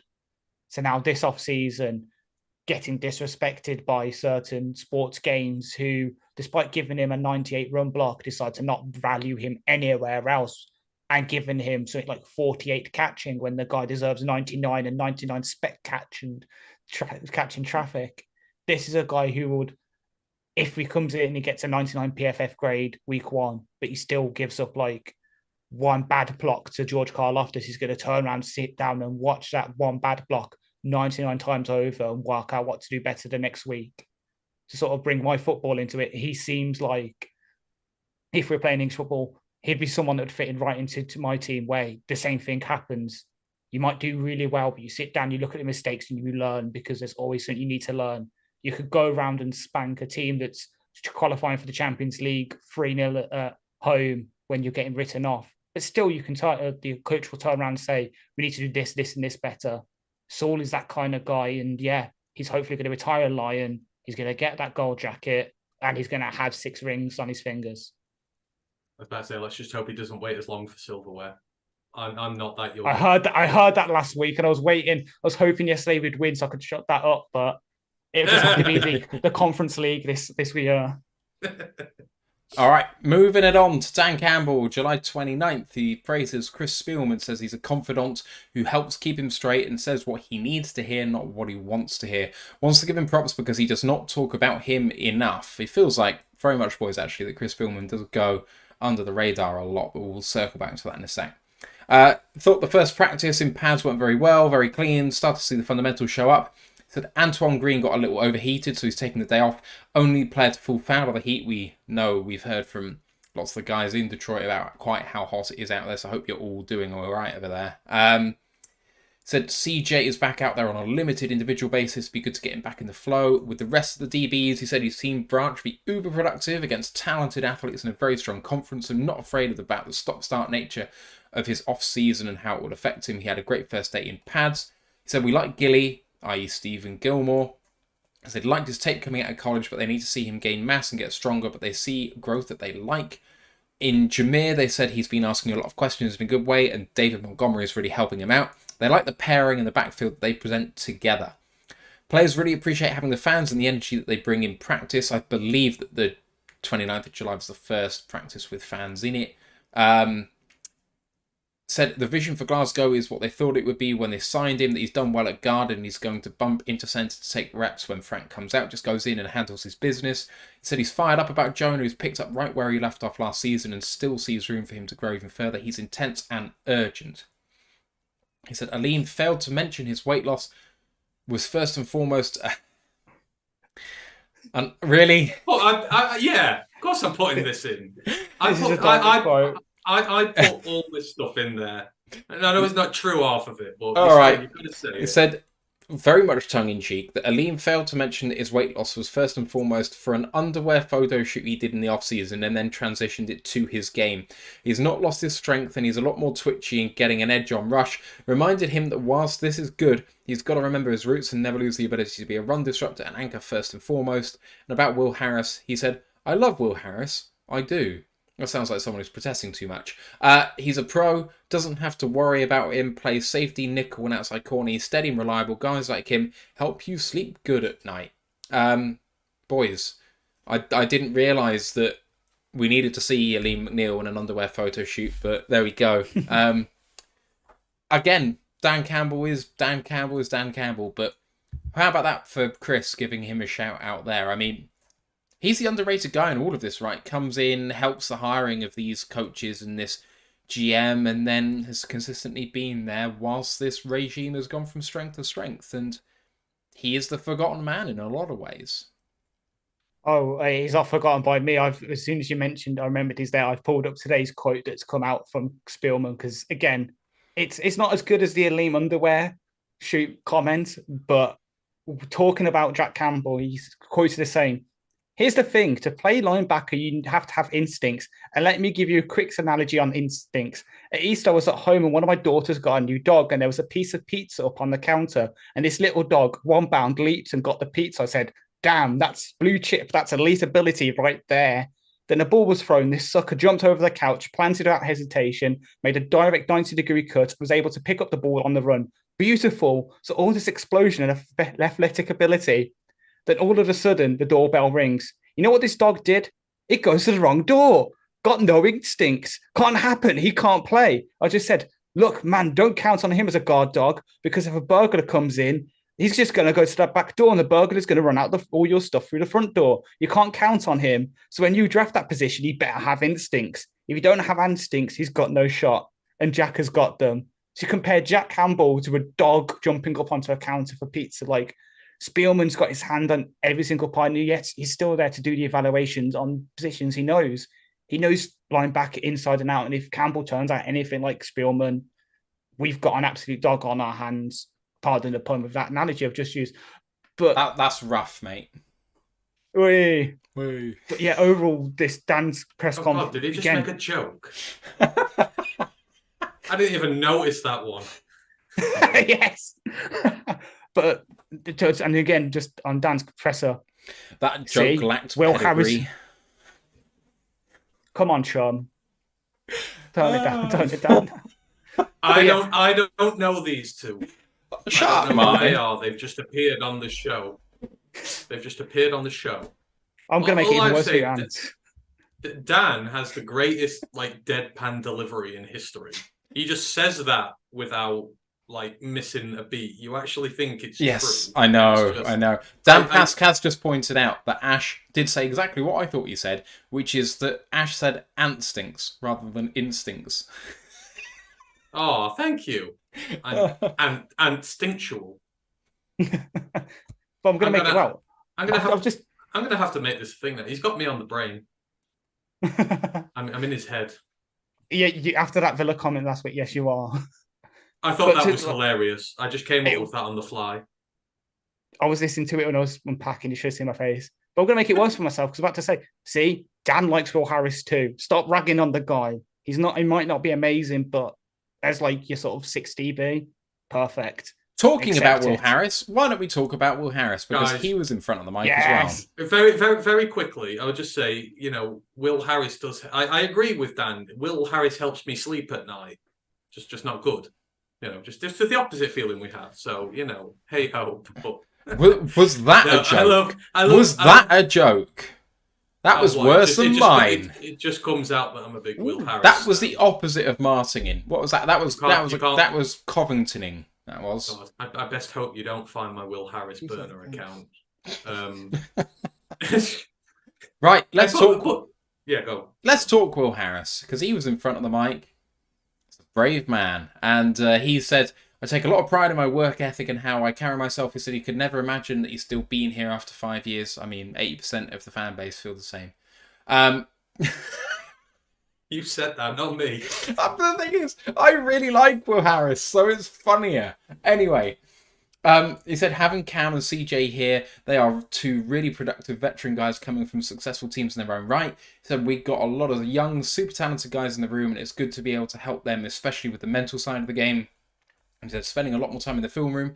Got to watch film from the perspective of a corner, and then a nickel, and then a safety. And he said, I pride myself on my commitment to study. And I mean, in all seriousness, if Will Harris is going to be a piece on this roster, someone who contributes, the film study is going to be massive for him because he's got the athletic gifts and we've seen it. We've seen him be fast, he's tall, he can make the cuts, but sometimes it is his head that lets him down a bit, not seeing things or reacting a bit slow. So knowing what might come because of exceptional film study is one of the ways where he can actually get there, boys. We've both spoken to each other. I'll go. Stop baiting me in. I'm not. As I say, him as like a 6 DB being your sort of outside corner 4, slot corner 3, and safety 4. That's the perfect role for him because then you're counting on him for a couple of snaps a game. He can contribute on special teams. And yeah, him being able to do that, it saves you a lot of space on the roster. It means you can take an extra edge rusher. It means you can have another body at linebacker potentially if you want more guys to have there. It means you can take that RB4 or wide receiver 6. So having him, he might not be the best player ever. He's never going to be a CJ Gardner-Johnson, for example, who can do all those things pretty much. But on a low-cost, veteran-boosted contract for us, someone you can rely on if, I don't know, if halfway through a game, CJ goes down and you need to have someone to sort of back up Brian at the nickel and that. He can do that if you need someone to come in at a pinch because corner's got absolutely decimated by injuries again. He can do that if you're in a game and suddenly Kirby gets injured. You can put him at a strong safety, put Tracy but in the split safety role, and you sorted again. He's perfect for that. And he's humble at the same time. I know, as Matt pointed out when he said he came to the mic, he still did it. He still came to the media, even though he knows that quite a lot of the fan base, and honestly, some of the reporters probably do as well, don't really value him and think him as just a lingering piece from the old regime. They just see the bad stuff with him, that bad history, and not really seeing how he's grown since Dan come here. Like I remember when he first came in at outside corner the last couple of games in the first season, and he did pretty well. Everyone sort of lost that goodwill. They sort of see the bad for the good. Like he was our best slot corner last year. Like, just give the guy a chance. You can't sneak goodwill in there as a joke. I was hunting for it. Oh dear. Oh dear God. Dear. Wow. If although I say, if Will Harris makes the team, all 53 guys who make the team have my 100% unequivocal backing, as they always do, unless you call Nick Williams. And then outside of that, if he makes it, great. He will have had to go through some serious competition to get in this year, because Branch and CJ are hybrids, and then you've got guys like Starling Thomas and Stephen Gilmore who are pressing for corner positions as well. So good luck to him. If he does it, great. That's fine. I will back him. You won't hear anything out of me. It feels like we have this argument every single year, and he has 2 games which are good. I get We're going to have this argument in 10 years. I've told you this already. He's going to be here forever. We're going to be here in 10 years. One of our football teams might have won a trophy by then or something like that. And, we're still going to be talking about it like it's yesterday's news. I do think it would be a really interesting thing to do next off-season, where we rank all of the players who have made the 53-man roster on opening day since this regime started, from our favourite to our least favourite. Because there might be... rank the positions, like running back 1? No, the actual... No, rank... Players. So Pride of Detroit rank the players from 1 to 90 every year. I'm thinking, take the 53-man roster on cut-down day, because there's obviously going to be a lot of overlap from year to year. The first 3 years of this regime, rank the players, because I guess you'll probably have about 110 over the 3 years once we're done with this. So we'll get 12 months down the line, and I just wonder how high or low Will Harris might be, because he's not at the bottom because there's Nick been Williams some is dross. there. There's been some dross. I can think of at least 20 or 25 players off the bat who would be way below him, so he wouldn't be in the bottom. He wouldn't be in the bottom, he wouldn't be in the hundreds. Lisa Di Lorenzo just says that apparently Will Harris isn't Martining enough to keep him on this team, so there we go. Lisa has spoken. Shall we do this? Eric's creating his grit scale. I'm going to create my Martin scale. Yeah, do it. This is my form of the grit scale. I mean, if you want a 330-pound nose tackle who's going to outrun some much lighter men. I mean, he is the epitome of grit. He is, absolutely. I can see why they drafted him. So, yeah, 100%. Whenever I think about the Martin system, I'm always thinking about that casino betting system, martingale system. But anyway, I don't know why I've just mentioned that. But anyway, we'll carry on with CJ Gardner-Johnson, who I feel like has appeared at pretty much everyone else's presser in the background, but actually gets to speak himself. I love him to death. This was my favourite press conference of the lot. He said he's got no comments on a question about the injury and how he felt. And then Ant's comment is, then the fun starts with Tim Twentyman, which is a comment that I don't think you read very often about Tim. Well, I like Tim, but it's dry sometimes, shall we say. A little. He knows how to pronounce my name, though. He's one of the few people I write into. Like the questions actually knows how to pronounce my name. It's great. And doesn't confuse how do you people and me. mispronounce your name? Pride of Detroit had it last week because when it was the Inside the Den, Jeremy read it out as "Sodi Dad," and I'm like, I'm not a dad yet. Can you I know I have the jokes for it, but give me 10 years, please. Oh, Ash, well, at least you're the right person, Ash. Ryan can't even get you as the right person. Oh, exactly. Yeah, true. We've got to remind him of that when we go over next year. When we beat their ass in scrimmaging. Yes. Yeah. Pride of Detroit, if you're out there, we're coming for you. We're coming for you. Right, anyway. CJ, Gardner-Johnson. The fun starts with Tim Twentyman, says Ant. He said, I never miss practice. I was out there every day. I'm a part of the practice every day. I'm mentally in practice. I don't think you understand what type of guy you got here. I ain't missed nothing. I ain't missed a practice. I ain't missed a rep. I'm still out there. My teammates see me. One thing you got to understand about the game of football, sometimes it ain't about being the best physically. It's about being the best mentally. So as long as my teammates know I'm out there helping prepare and coach, I don't really care what you say about being back at practice. Then dismisses him and takes another question. He said, I love what they're doing, the rookies and young guys. They are trending up. What they got to understand is this is just the beginning of something. This is a team thing, and you've got to put yourself first when it comes to your work. Can I be the best guy to help my teammates? The young guys have really took heed to what AG and Dan and myself have been preaching. Leading by example is about doing the mental reps. The more you mentally get in the building, that means a lot, and that's the improvement I'm seeing from the young guys. With regard to what he said to his teammates to reassure them about his injury, I told them, Dong Hang. Dong Hang?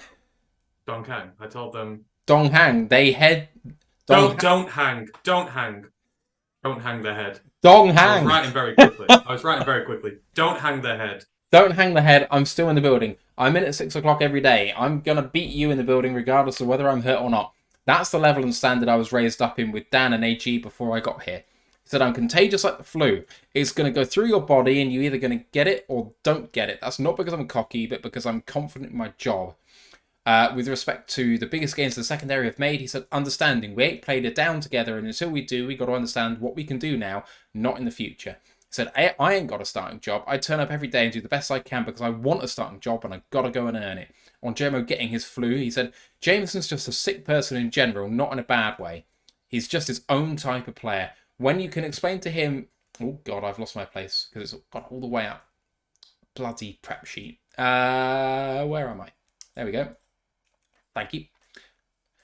He said, when you can explain to Jamo about players who have been what he's been through, he understands it matters. I ain't lying. I'm ready for him to play. I don't know what you're all about, but he's one of the best receivers in the game right now. You've got to give him his flowers. He said on Brian Branch, he feels like Malcolm Jenkins and CD Deuce when I was young, or Von Bell and CD Deuce. Brian, like I said, is trending up. And on the offense having their way at practice on Thursday, he said, that's what practice is for. You can score 35 times straight in practice, but if they can't score 35 times straight in a game, you've done your job. So I feel like that day it's practice. It's a tug of war. If they're not beating us, something is wrong. If we ain't beating them, then something is wrong. Which feels like a riddle that a Sphinx would say, but you know, okay. I need to go back and watch this because that reads like some sort of hip hop album that CJ's kind of releasing in the near future. And tell me more. That's how he said. This is how he said it. I can't.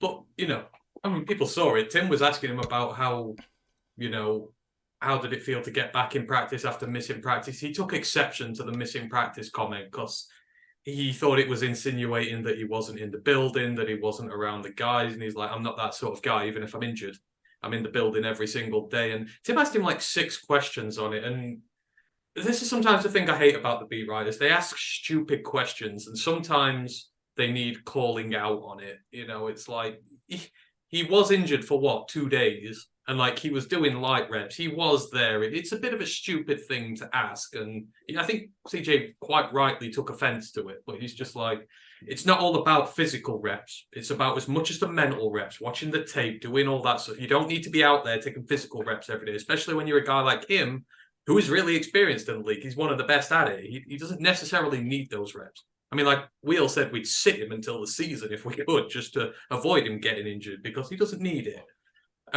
So, I was, in terms of that, absolutely. I think he was absolutely right to be like that, And then with the rookies, he was very complimentary about them. He said, again, it's the mental aspect of the game where they're growing. And especially when you're a guy in the secondary, the mentality of it's huge because you've got that much to do. You're defending, you're a big part of the run game. You're a big part of the passing game. There's a lot of guys in there, again, who are hybrids. Will Harris, sort of alleviated to it.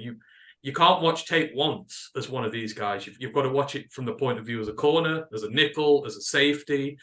Are these guys getting the mental work in to be able, to show progress, to show that they're committed to this? And he's like, yeah, absolutely. He loves them. And it seems like he's really happy with the room he's in there. I mean, he talked about, so Branch is in there. He loves Brian Branch. I think those two get on like a house on fire because they're very similar in the way that they go about things. And again, they sort of play similar positions. And I think CJ is almost sort of enjoying the fact that he's in there with them. And you've seen how well Brian's done in practice so far. It's like, it's rubbing off on him. Like Dan says, he's starting to see the Brian Branch from college translate onto an NFL field against NFL caliber players. And that's what you want to see in training camp. You want to see that, you're getting what you've drafted. He's just so blunt about it. People kept asking him about the injury. He got asked one at the end, like, are you glad you avoided serious injuries? He's like, I don't care. It's like, talk to me about more pressing issues here. But you kind of do have to listen to it. He's just very blunt. And that's what I like. Too many players give stock portfolio answers and are a bit too robotic. He will pick you up if he thinks you're being disingenuous in this. But, the praise for JMO was real. And it's like, he, better than anybody knows, he's been to a Super Bowl. He's covered some of the best receivers in the game. It's not hyperbole when he's telling you that this guy is the real deal. I mean, we heard about it from practice today. He got absolutely rinsed in the end zone by him on a route. And it's like, it's really good at this point. I know we could talk about JMO another time, and there's loads of scrubs on Twitter attacking him again at the minute, which I didn't hate. But, CJ is just as honest as they get, but it's very hard to transcribe his answers. You do have to listen to them. I did the best that I could with this. But, I mean, I say his attitude's there. Is he the best secondary player we got? Are we going to say? He's probably the best guy there. And he's got the attitude that, I'm not starting. That's why he's still been at training while he doesn't want to lose his place while he's out. And it's like, CJ, you're not. But again, it's the mindset. It's what you want. He's not just going, I'll take a week off or come back. It's, no, I'm in there. I'm back. I'm not going to miss any time whatsoever. And, he's blunt. And I like that. I see in him Jerry Jacobs, but as a vet. I don't know whether that's... Oh, yeah. Yeah, I think Jerry's more of a people pleaser in a good way. I think Jerry likes the whole people. I think when CJ's been through with the Philly crowd, he's just like, fuck you all, I'm going to do it my way. And that's not to say he isn't, but I think Jerry feels like the naive, younger version of him. And then CJ feels like the grown-up who's been through it all and is a lot more battle-hardened against it. But I think that's a good comparison, actually. Yeah. I was going to say, like, I saw your face, Matt, with the on Brian Branch comments.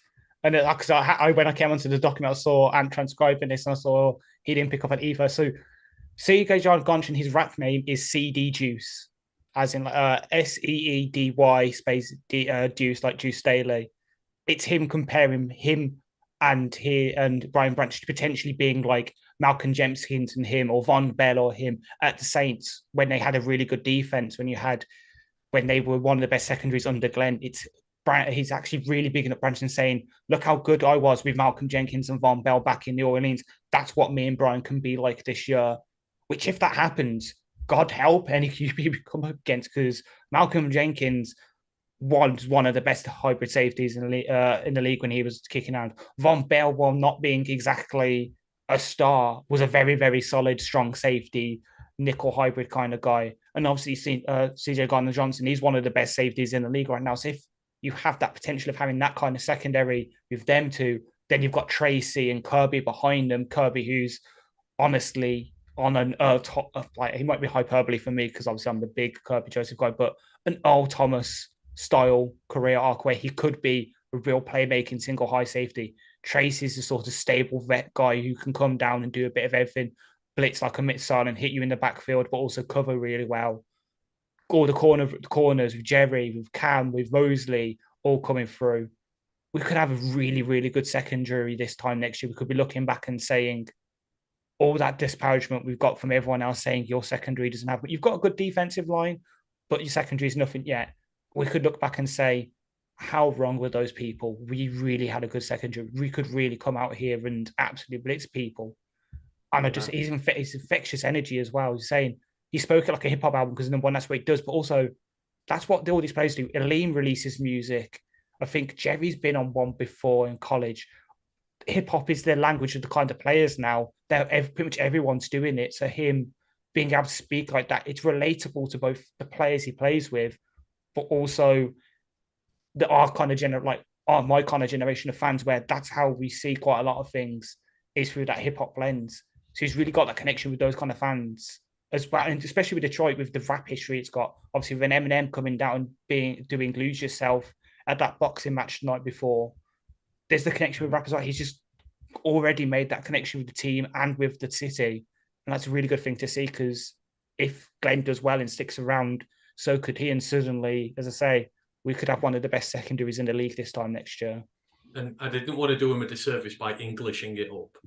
I just do it how he says it, and exactly. Yeah. But he's very true. It's like he talked about the practice. I mean, I think we mentioned earlier when the offense won 30 of 35 plays, and they're like, oh yeah, your defense had a really bad day, didn't you? And he's like, well, duh, that's training. We're gonna have bad days. That's the whole reason we do this. It's not something that we're gonna hang our hats on and say, oh God, it's all over, everything's dead. It's like, that's a good thing, because then we're going to go away and we're going to learn from it and we're going to come back. And if we stop you in the game, no one's going to remember a crummy session from training camp where, the offense had the better of us. They're going to remember what happens in the game. I just love the blunt. He's just he's such a level-headed guy. He knows, he knows what's what. He just gets it. And for this defense, I think we need this. I've not seen his type of it. There's a very fine line between confidence and arrogance, but he rides the line where it is almost like confident arrogance. He is absolutely staunch in his belief of himself, but in a way that's still humble to the principles of this team. And he expects this level of professionalism, this level of drive from everybody. And I've not seen this from a player. I watch presser conferences a lot, and I've not seen this sort of presser in a long time, because I don't think we've had this sort of player in a long time. Slay. Yeah, he probably is. I mean, they've played together. I mean, those two.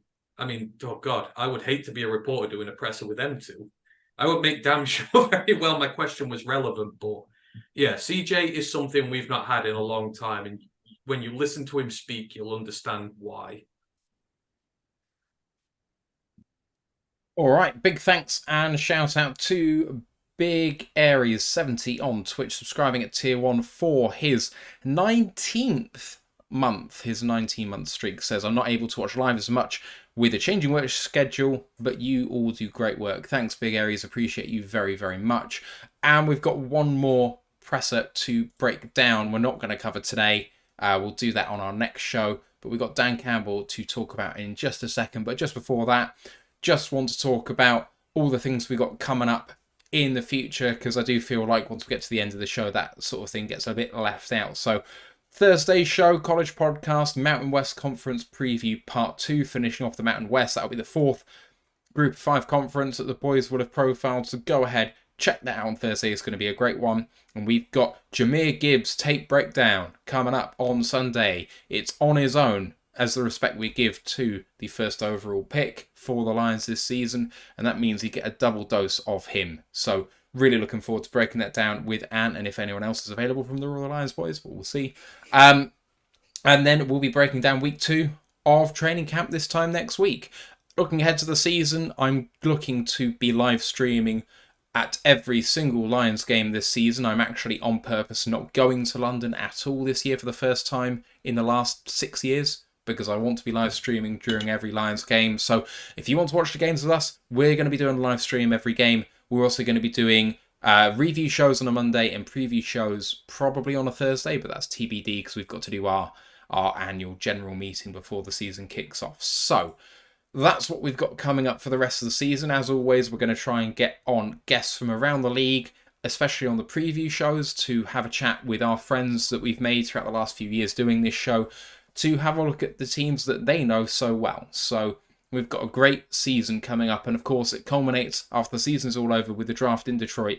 We'll be there. We hope that you'll be there and that we can meet all of you. So we hope you'll come on that journey with us this season, through the season, and it culminates with a beer in Metro Detroit celebrating the 32nd overall pick in the draft. Right, let's get on with Dan Campbell, who spoke yesterday. He said, "I love the fact our guys have 2 really good competitive practices and did not bat an eye. That comes out the acclimatization. They are getting in shape." On the rookies, he said, "You want to feel like they belong. You don't want to feel that they are in over their head. All those guys, you don't feel that way. Sometimes you make a mistake and think a guy who feel will do well does not. But again, none of these guys make you feel that way." On James Mitchell, he says, "We've been pleased with Mitch. The first 4 days, he's seen fundamental improvement, and now pads run. You see that improvement. You see steady growth, and he's doing a good job right now. Goes about his business and continues to grow. Tight end coach Steve Hayden's doing a great job with those guys. No one from the non-starting spots has shined out right now, not in a bad way. They are competing, and we have seen good things from all of them. You're wanting to see someone properly separate themselves, but not yet. I believe that's in relation to the backups on the offensive line." He said on Hendon Hooker, "He's in all the meetings. We got him doing a workout around every other day to see how the knee responds. It's really scripted play call wise. He'll go through about a 30-play script, and we continue to build as the knee gets stronger. He's doing good. There are no setbacks so far." And on Branch, he said it's early, but he's one of those guys where you see the light bulb go on. What showed on the tape in college is beginning to show on the field now. We did one-on-ones the other day, and he's marking Leaf as an outside corner, and he did a pretty good job. Then Leaf came back and got him the next day. He is not out of place. And can I just say, someone with Branch's 40 time versus someone of Leaf's speed should be a mismatch. Really should be in favour of the vet. The fact that it's not is really telling. And Hooker, you see him throwing the ball in some of the videos. He doesn't appear to be too far away. I think they're really just taking it slow. But I wouldn't be surprised to see him activated from NFI, boys. But good news on James Mitchell. I mean, he's been repping down there at tight end 4, but now improving up to tight end 2B. And, that's an improvement. And, we're all hoping that he really does get up there. Shane Zylstra apparently had a little injury today, so that may also help Mitchell get there, because it really feels like it's a fight between Mitchell and him for tight end 3. Depends whether they carry 4. But it's Dan being Dan again. It's worth listening to because there's some gold in there. Yeah, 100%. And as you said, with the 40 times, just shows why you shouldn't really look at them for safeties, because it's not so much about it's not about the long speed of them. They're sort of read and reacting. That's why this year you shouldn't have looked at it for him, for Chris Smith, for Jamie Robinson, for all these kind of hybrid safety guys. Last year you shouldn't have really looked at it for Kyle Hamilton. It's a variable, yeah. Everyone knows about it because it's the thing it's easy to show on TV, so everyone sort of looks at it. But for certain positions, it means F all. It's like 5% of your evaluation. You should always start with the tape and then GPS you can get from teams. And it shows that Branch has that sort of speed to be able to keep up with players when he's in that position. It's not so much about the 40 time. It's about game speed. It worked for him. It's worked for Amon Ra before. Cooper Kupp famously is the one with the Senior Bowl, played faster than his GPS speed than he did at the 40. And now look, him is one of the best receivers in the league. So it's just one of them where, yeah, everyone focuses on the 40 time and Raz scores and that, but sometimes they don't show everything and you've got to see how to play in the field, and it's bearing for Branch. And as for Hooker, yeah, I've seen the videos coming out today. He was doing some like acclimatization sprints on the hill that was put in by Pencilhead that we were Sharp mentioned, just building up that knee. I think some of the plays I've seen is him doing play action rollouts to the right, to the left to really test that knee, and he does look good. He's getting the ball there. It's just making sure that it's 100% there, because as we saw, unfortunately today with Tim Patrick coming back from a torn ACL in his right leg, he unfortunately had what I'm going to call an overcompensation injury to his Achilles in his left leg today, and he's unfortunately out for the rest of this. He's out for the season. I think that might have put a bit of a blinkers on the team, because if we bring back-ending too much and he puts a bit too much strain on that other leg, that could be him done for season and a half, and you've basically wasted his rookie contract, which is not what you want from someone who does have the potential to be a good starting backup, a starting QB for you at the highest, and then at the lowest, he could be a very, very good backup quarterback for a winning team, and that's what we want. So I'm happy to see how they're handling all the rookies, and with James Mitchell as well, being the guy that his rookie sort of review last year in writing, and him having him there. He's shown the receiving in college, he's shown the blocking. It's just showing it in the pros a year out from that ACL. Now he's working with a tight ends coach who's really there for the blocking, which is something we all agreed coming out. They needed to work on the fundamentals of that. So he could really make an impact, and we could have a really good tight group of three tight ends with him, Laporta, and Brock Wright, who can all receive, who can all block, and are all fairly athletic, which would be great for the team. Yeah, again, just sort of Dan saying, a lot of the sort, with the rookies, he's like, I don't have any regrets over any of them because they've come into camp and they've done everything that I thought they will.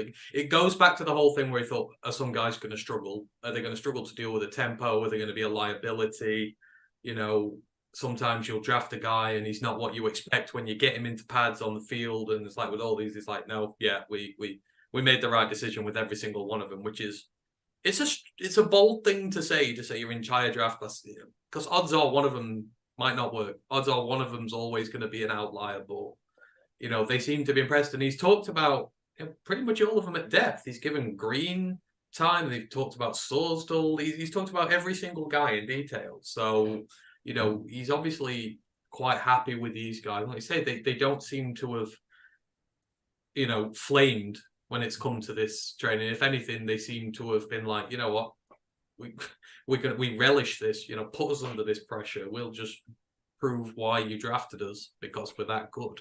So, I just love listening to Dan talk. Just everything about him is just so good, and it just seems like they've been so sensible with the players. I still think Hooker's going to redshirt. I think it would be sensible for Hooker to redshirt, especially if Teddy comes. If Teddy comes in, you have zero need to play Hendon Hooker this year, and that is the best thing for him.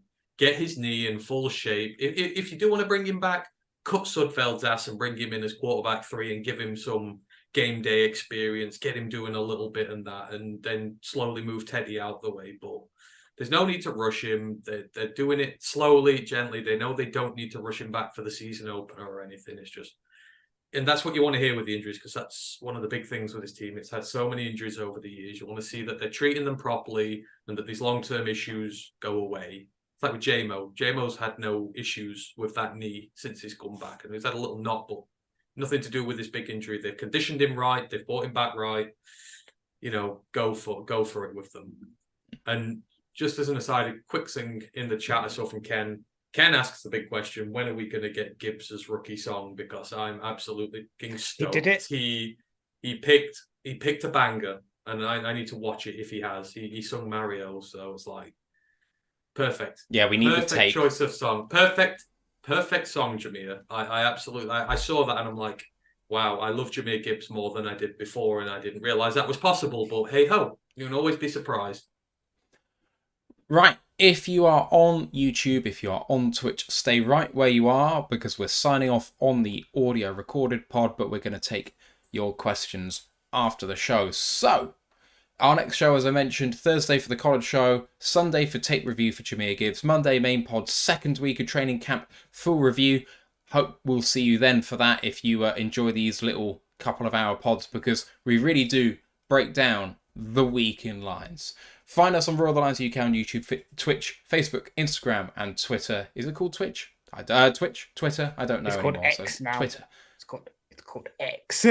X. Even though Microsoft owns the trademark overall for it, and Facebook own a trademark for it to do with social media. So, have Pride of Detroit killed off yet another social media platform? It's the conspiracy theory we need. The website as well, rotluk.com. Don't forget to subscribe and rate us 5 stars if you can, just like we did at the top of the show. We had some very nice gent do that, and it really, really, really helps us out. You know, we don't have a huge amount of subscribers and people doing that, so every single one counts for us. If you do, we'll read it out on the show. Much appreciate you guys. But thanks to the returning Ash. We'll see you on Monday for the next main podcast. But for now, let's go Lions. One Pride. One Pride. Recording stopped. Sorry, cut you off. All right, we are still live, everybody. Michael Lucchese is in the building as well, and he says, question, I'm going to the opening game and I'm trying to sit as close to the field as possible. What should I wear? Ooh. Nomical, by the way, thought that Burkett was at least asking some of the questions of CJ that got him riled up, that potentially it might have been Dave and Tim. I think he got asked one right at the very end. I don't know whether that was Dave at the end, but it was definitely Tim who he had the altercation with, because I saw it come up. And it was like, he took a lot of offence to that. And I get it. So, especially the guys who are too close to the team, I think they have to ask low-hanging fruit questions so that they don't annoy the team and the players. But if CJ's going to call them out, that's fine. To go back to the question about what to wear, do Americans know what morph suits are? Oh, I'm sure they know what morph suits are. A Honolulu blue morph suit, please. A mankini. Or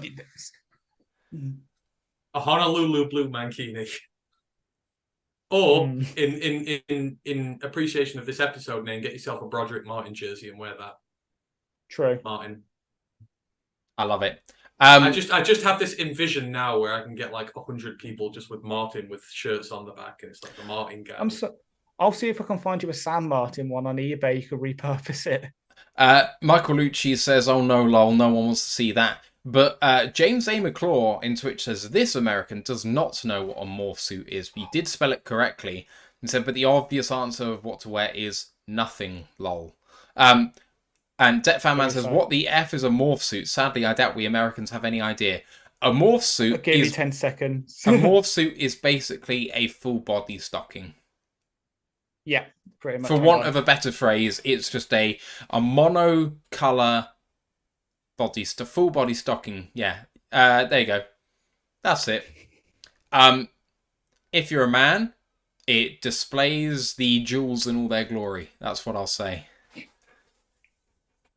I wore a Power Rangers morph suit to... You know what? To a stag do because they all were doing it. They all distributed them for everyone. And it's the most bizarre thing I've ever done in my life. In fairness, though, a serious answer from Michael, rather than all these sexual and non-sexual things, wear, and do us proud as Brits, wear a tweed suit. And we will see you... I love a tweed suit. I'm bringing a tweed suit over with me. No, what? I'm taking a tweed suit. When I go to, there we go. Ash, how did you have that just ready to go? Because he's got superpowers. It's one, I love tweed suits as well, but number two, it's because not this Saturday, but the Saturday before was one of my best friend's birthdays, and he had like a sort of 1920s tea party theme thing. So I went as like a Cluedo Professor Plum kind of character. So I just had it on my phone recently. Be British and take the tweed suit. We would spot you instantly. We as Brits, our eyes are directed to tweed. We will find you and we will see you there. So Det Fan Man and Ken Stauder and X Foster, and Dan Pask and David Reinfeldt all basically getting the same thing. Either Blue Man Crew says Ken Stauder, which is correct, or Det Fan Man saying, and the other two saying, the Green Man costume. A Green Man from It's Always Sunny in Philadelphia. So, yes, correct. Yeah, that's true. Yes. Nomical asked about the tweed suit. Should it have elbow patches? Bonus points if yes. I don't personally. I'm not a big fan of the elbow patch, but if I don't care if it's tweed, you'll just get so many bonus points it won't matter. So yeah. I mean, it does. Don't you have to really grow out the mustache and have like some good wax though as well? It's not about it. It's not about the facial hair. It's about the suit.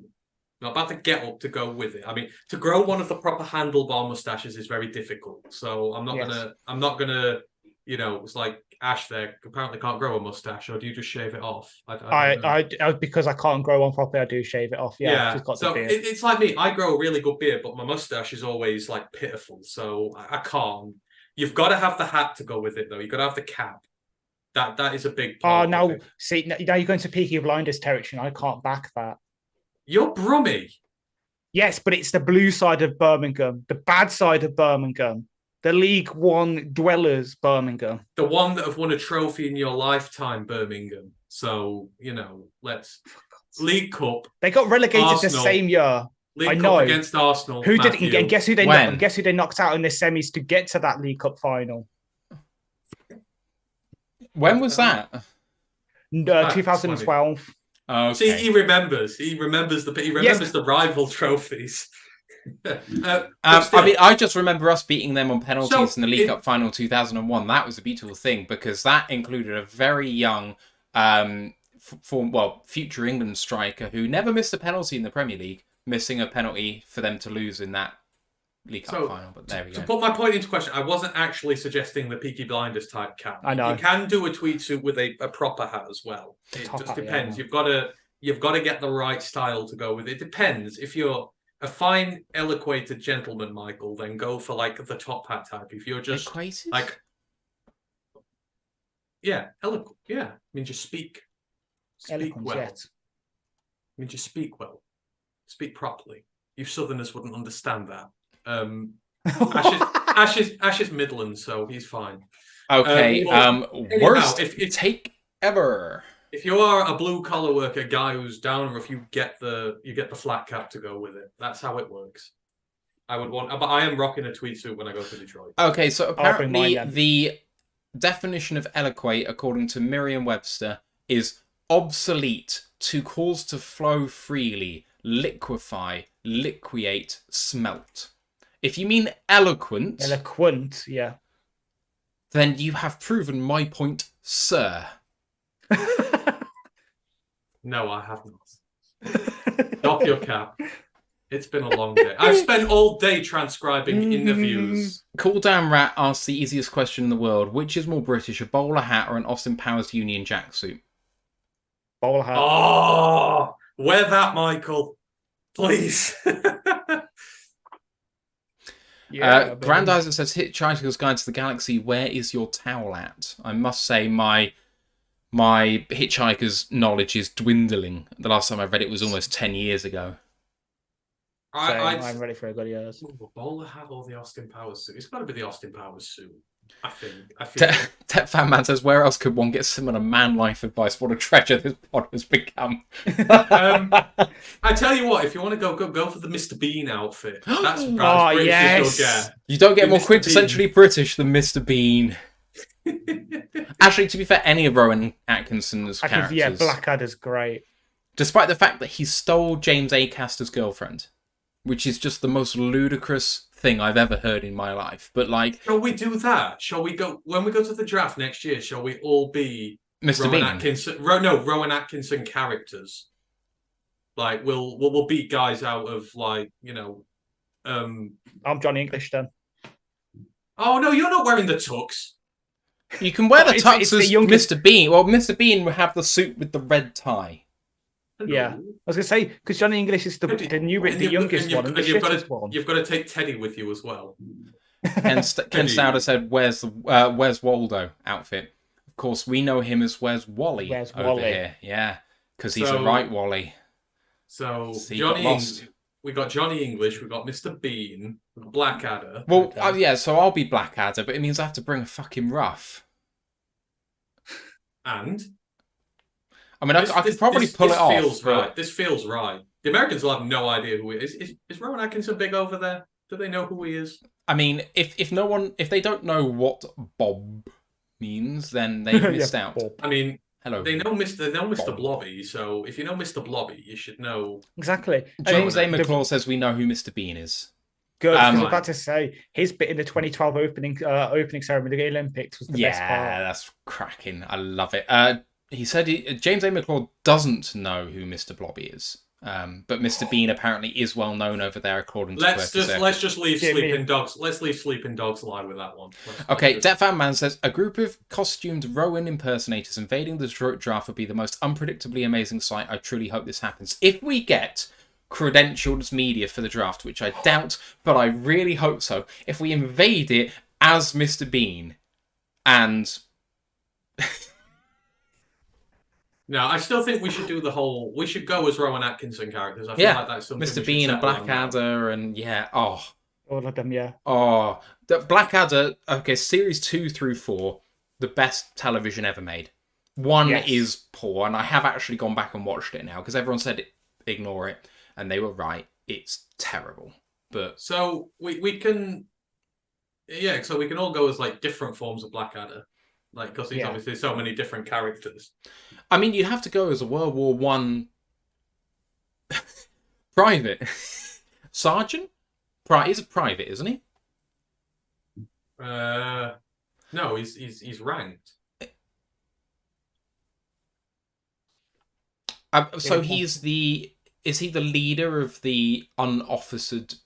But he's not an officer, is he? He's just ranked. So he's got to be maybe he's a corporal.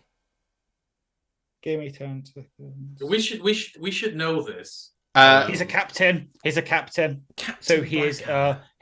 He's the But- Captain Edmund Blackadder. So But it that really will feels be like the, Darling outranks him. You know what? uh, Actually, I would really love to go in that flower jacket you had on in Scooby Doo. That'd be awesome. Cool Down Rat said, okay, this will date me. Rowan Atkinson as Gerald the Gorilla in Not the 9 O'Clock News, which is the most hilarious sketch Yes. ever made. Oh, I like it. That is perfect. Wild, I was totally livid.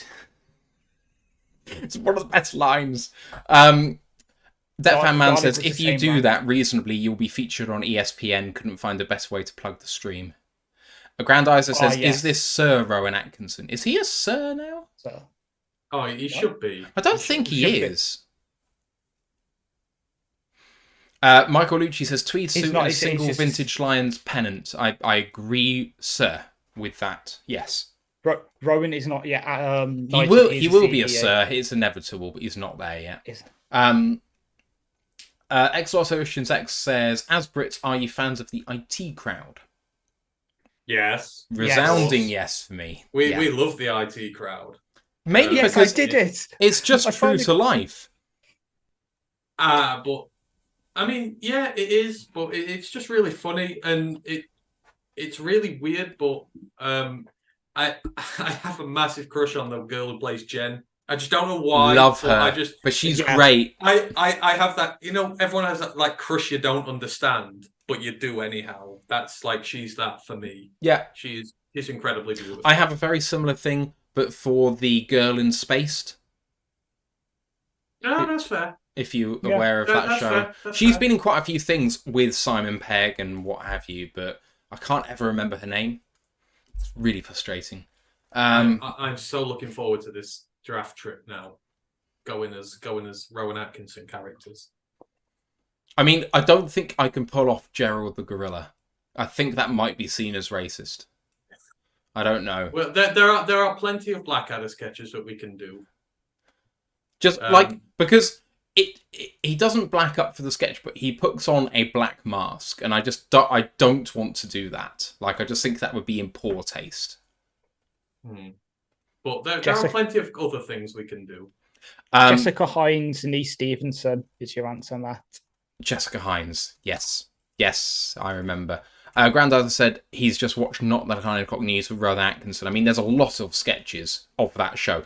But if you want to watch a great Not the 9 O'Clock News sketch, you've got to watch the dart sketch, because that's the famous sketch. Or Rowan Atkinson as the leader of the Conservative Party at the party conference.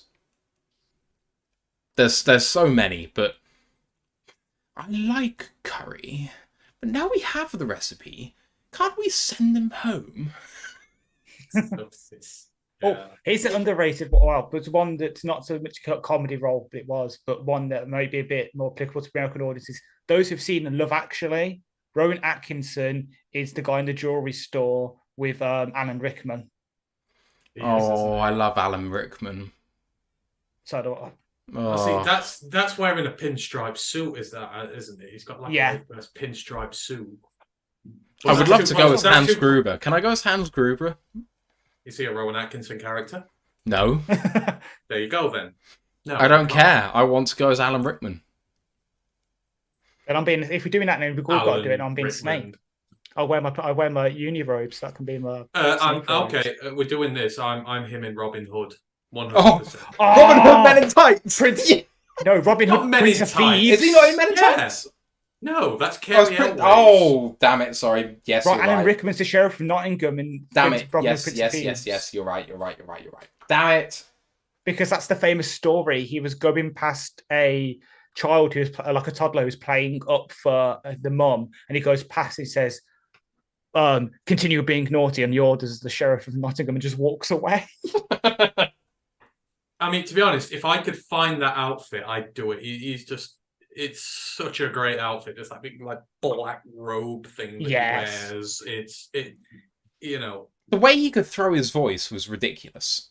Like the sort of hello, sort of like I don't know, a spine-tingling sort of like, I don't know, creepiness to him sometimes. Yes.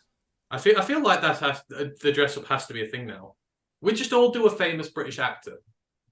Or Because then you could like do Ian McKellen's one of us. Yes. You could do one of his. Oh. You could Gandalf. Gandalf. You could do. There's a lot of guys that you could do. I like that. I like it. You do famous, just not just Mr. But Mr. Bean's got to be one of them. Someone's got to be Mr. Bean. Ian Mr. McKellen's Bean. doing a play where I work at the moment, and I haven't been yet, but I kind of want to go just because he's there. My dad's been to see it. He says it's really good. Is there anyone left with us now? We will take lines questions if you want. I know we're doing culture now, but we have almost as many people for this as we did for the actual show. So, wow, is that bad or good? Is that an indictment, or do people just like listening to us? We appreciate you all being in here anyhow. So, Nomical just said anyone wants to be Jason Statham. The problem with Jason Statham is if I was going to be him, I'd just have to bring you can get. That's Kurt's name for me. No one's taking Jason Statham. Unless I decide not to. Do you want to hear what I was about to say about who I'd be if I was Jason Statham? I would be him in the Commonwealth Games and just bring a pair of swimming trunks. Because he was a Commonwealth diver for the Great British Diving Team, 1994. Yeah. He is a Commonwealth Games diver. And he was born about 5 or 6 miles from where I live. So, Julia Walters was born 2 miles away from where I live. Does that mean I get to dress up as her? I mean, if you want to, we insist. We will pay for that. Fine, I'll happily be Rosie from the problem with saying that is I don't actually want you to do it, but I know you're the sort of person who will just go, okay. Who would? Exactly. I can go. I've got my bag of dress up stuff right outside that door behind me. I can go get it. James A. McClaw says Ant already has the hair/facial hair to be Statham. I do. I just need to get the physique. But I can do my best. Anthony Ant Fitzpatrick, Jason Statham. The Grandizer has spoken. Yeah, I'll do it. I could be Colin Firth. I could be him out of Kingsman. Galahad. Manners, yeah, no. Manners maketh the man. My old profile picture was me. The actual fuck, Grandizer. The actual fuck. Take that back. What's he said? Take that back. I don't want to be played by Martin Freeman. He doesn't look like me. He doesn't look anything like me. No, yes, he does. He's a terrific actor, and I love Martin Freeman. But I am about 1.5 feet taller than him. Like, that's not going to work very well. I like this. We've got a lot of people we could do. Sean Bean. You could be Hornblower. Oh, I was going to say, but you said about Galahad. There's me dressed up as him at work a couple of years ago for Halloween. Yeah. I do feel like a suit. We've got to have something that's proper dress up, though, I guess. But yeah, we've got a lot of stuff. I can work stuff out. I think this is an idea that needs further exploration. The person, just to say to Grandizer, so Grandizer said Ash should be Ian Harding, who I don't actually know that well, if I'm honest. Isn't he the lead in Sharknado? Is that Ian Harding, or am I just thinking? Oh, it's Fitz. Oh my god, it's Fitz from Pretty Little Liars. Oh. The fact that the name ring down and I've looked it up, it's Pretty Little Liars. I'm like, okay, yeah. Oh, right. Give yourself a quiff, Ash, and get rid of that beard. Then, I mean, you know. For context for people, I don't know. Ant now having met me and the person that I am, the person that I have always it's happened more than 5 times when someone has given me a celeb comp or actor comp has been Jim Carrey, and I've never seen that either, but that's the one that I always get tasked with. So much so, but I love him as an actor. I like The Mask and everything like that, or The Grinch, what's the lawyer film? He doesn't fall into the British. Liar. That's fantastic. He doesn't fall into the British category, though, does he? Nor does Ian Harding. He's American. Oh, well, you know. Somebody stop me! Anyway. Oh, we need to explore this further. Ken and Michael are betraying themselves at this moment in time on YouTube. Why? Because they've said that we should dress up in British schoolboy uniforms, and I don't know what sick thing they've got on their mind. I don't want to know. They've been watching too much of the Crankies, I guess. I don't want to know. You mean we've got to like wear the little shorts and everything and stuff? I mean, I never wore that anyway. I don't think anyone. Yeah, but I can immediately think of what he's thinking, like the type of films that we've seen that are like that. Okay, so James suggests that it's time to nominate who the other Roar the Lions UK people should be. So let's start with Ryan McCluskey. Who could he be played by? Or who could he be? Who could he be? I don't know. See, I kind of feel like he looks a bit like a really not very well-known comedian over here who played someone in The Crystal Maze recently who gives the riddles as Adam Buxton. Oh, I thought you meant original Crystal Maze. No. He's more like me. Adam Buxton? Would that ring true a little bit? Maybe. When he's got the beard. Yeah. He could be He could be Kit Harington.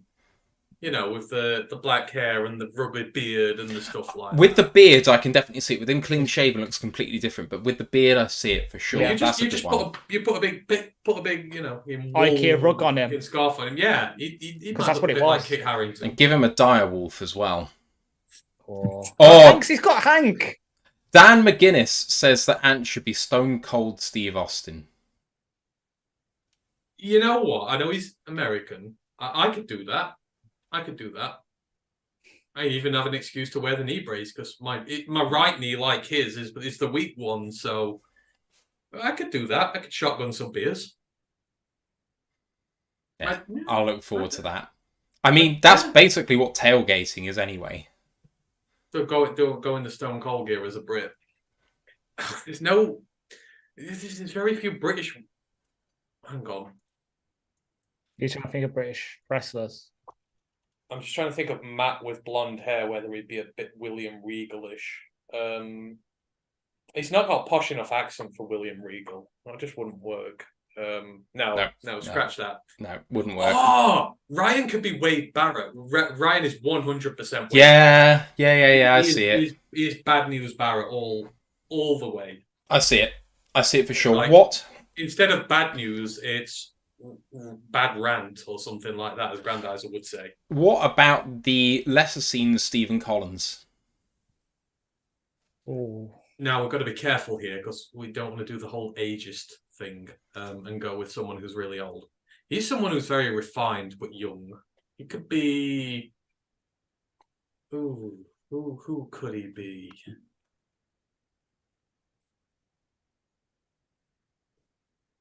Oh, we could dress him up as Hugh Grant. I kind of want him to be Charlie Sheen. I know that's kind of mean, but I think it would work. I mean, with him being Scottish, the low-hanging fruit is Sean Connery, but you know, yeah, young Sean Connery, yes, totally playing myself. I think the lines will be good this year. I can't do Sean. Anyway, he's not one of mine. Who else have we got? The even lesser seen, lesser spotted Martin. Oh, don't. Who I'm not. I think it's been a year since Martin's been on the show. I've not seen Martin in a while, bless him. But he's got a new job now. Got a new job last week or week before last. Congrats. Yeah, he's doing really well. Figure a bit of Jude Law about Martin. I think he'd suit that well. Yeah, I don't see it. I love how no one's been really brave and egotistical out of us lot and gone for like Tom Hardy. Just feel like no. I would love. I kind of feel like I kind of feel like Martin would be Andy Serkis a little bit. I really like Andy Serkis. He is a good actor. Oh, I mean, well, what about Ryan Farden? This should be an easy one. You can say it, not me. Don't say shit. Come and get no, me. No, you can. You absolutely can. I feel like it should be easy, and I have no one. Let's see. And this all stemmed from Michael asking what he should go to the Lions game dressed in. Exactly. We've just opened this whole can of worms as a result of this. Saying that, Tom Hardy, what he wears in Lawless, I could do that. He's got like the really weird card. He's the only like macho man who can pull off a cardigan and still look macho. I mean, could Ryan Farden pull off Michael Caine? What, like a? Oh well, when Michael Caine when he was younger, like, and he used his Cockney accent in film. Yeah, when he's still like proper Cockney and he's got the accent and that. Not when he got older and he became more refined and posh. And finally, Grandizer's suggesting for Tom Wilkinson, Gwilym Lee, and I don't know Gwilym Lee, if I'm honest. I think I turned on. No, Tom's got to be someone incredibly posh. I mean, Gwilym Lee actually. Gwilym Lee works. I mean, Bristol. Yeah, Gwilym Lee really works for Tom. I'm gone. That is a good comp. I've seen other images of him. I think Tom has menace about him though, a bit of menace. You know, like Gary Oldman, something like that. I think Tom would make a good Gary Oldman. Oh, Gary Oldman. I think Tom would make it because he carries that hint of menace about him as well. But he's a fine, outstanding, well-spoken chap. But then, like, he could play a bad guy as well. And he wears up in some pretty snazzy suits and stuff. Tom's obviously going to wear a suit because, you know, it would look weird seeing Tom in anything else. All right. Do we have any more comments up in here? Grandad said, no one said go get dressed up as a Clockwork Orange. Yeah, that is not fucking happening, mate. Not happening. I might shame myself, but I'm not going to get myself banned from the country. Is Orlando Bloom British? Yes, he is. He is British, yeah. Cool Down Rat says Tom could be Benedict Cumberbatch, which I could see. See, we could go as... How many of us are there? 5, 6... 8. 8. We could do Lord of the Rings. Oh. So does that make Ryan Gimli? Who's the shortest out of us all? Ryan. Well, yes, then by default. Surely the hobbits are that size as well. Trouble is, there's no bald guys in the Fellowship, which is we can get you a wig. You'd be an ironic Legolas. True. Legolas going through stress. Well, to be honest, to play Legolas, you'd have to wear a wig, so you might as well put it on the guy. You know what? I do like the suggestion of Stone Cold though. I would do a Stone Cold one. Every now and again, when I want to feel happier than I currently am, watching Stone Cold versus The Rock in the Attitude Era is fucking amazing. It cheers me up so much. Especially the promos before that show. So good. I have the network a lot and I watch a lot of that era still. So, yeah, it's good fun. No one else what ball it could be. I'm not being Kurt Angle because I'm not wearing this ridiculous... Paul Dan Rat said we should go as the Beatles. No. See, unfortunately... That's too common. We want to do something too common. Only fun. There's like... Being a Liverpool fan as well, I'll say something a little bit controversial and say while I appreciate that they're absolutely incredible, I'm not a massive fan. It just doesn't speak to me. Same. I appreciate that they're really good at what they do, but it's just not my music. Yeah, we don't want to be too British. That's too British. It's like that's what people think of here. It's like, oh, Beatles, British. Yeah, we can't be that. Yeah. Can't be that predictable. We've got to at least have a little bit of intrigue about it. Yeah. I'm talking about in Stone Cold. Right. 10:05, fellas. I'm thinking it's been a long night. So, shall we call it a day and you guys can reconvene on Thursday for college? Yes, indeed. All right. If you're on Twitch, stay put. We're going to raid Chris. If you're on YouTube, we thank you for being here. Appreciate you guys. We'll see you on Thursday for the College Pod. Sunday for Gibbs. Monday for Training Camp Week 2. See you soon. Bye. Take care. Bye.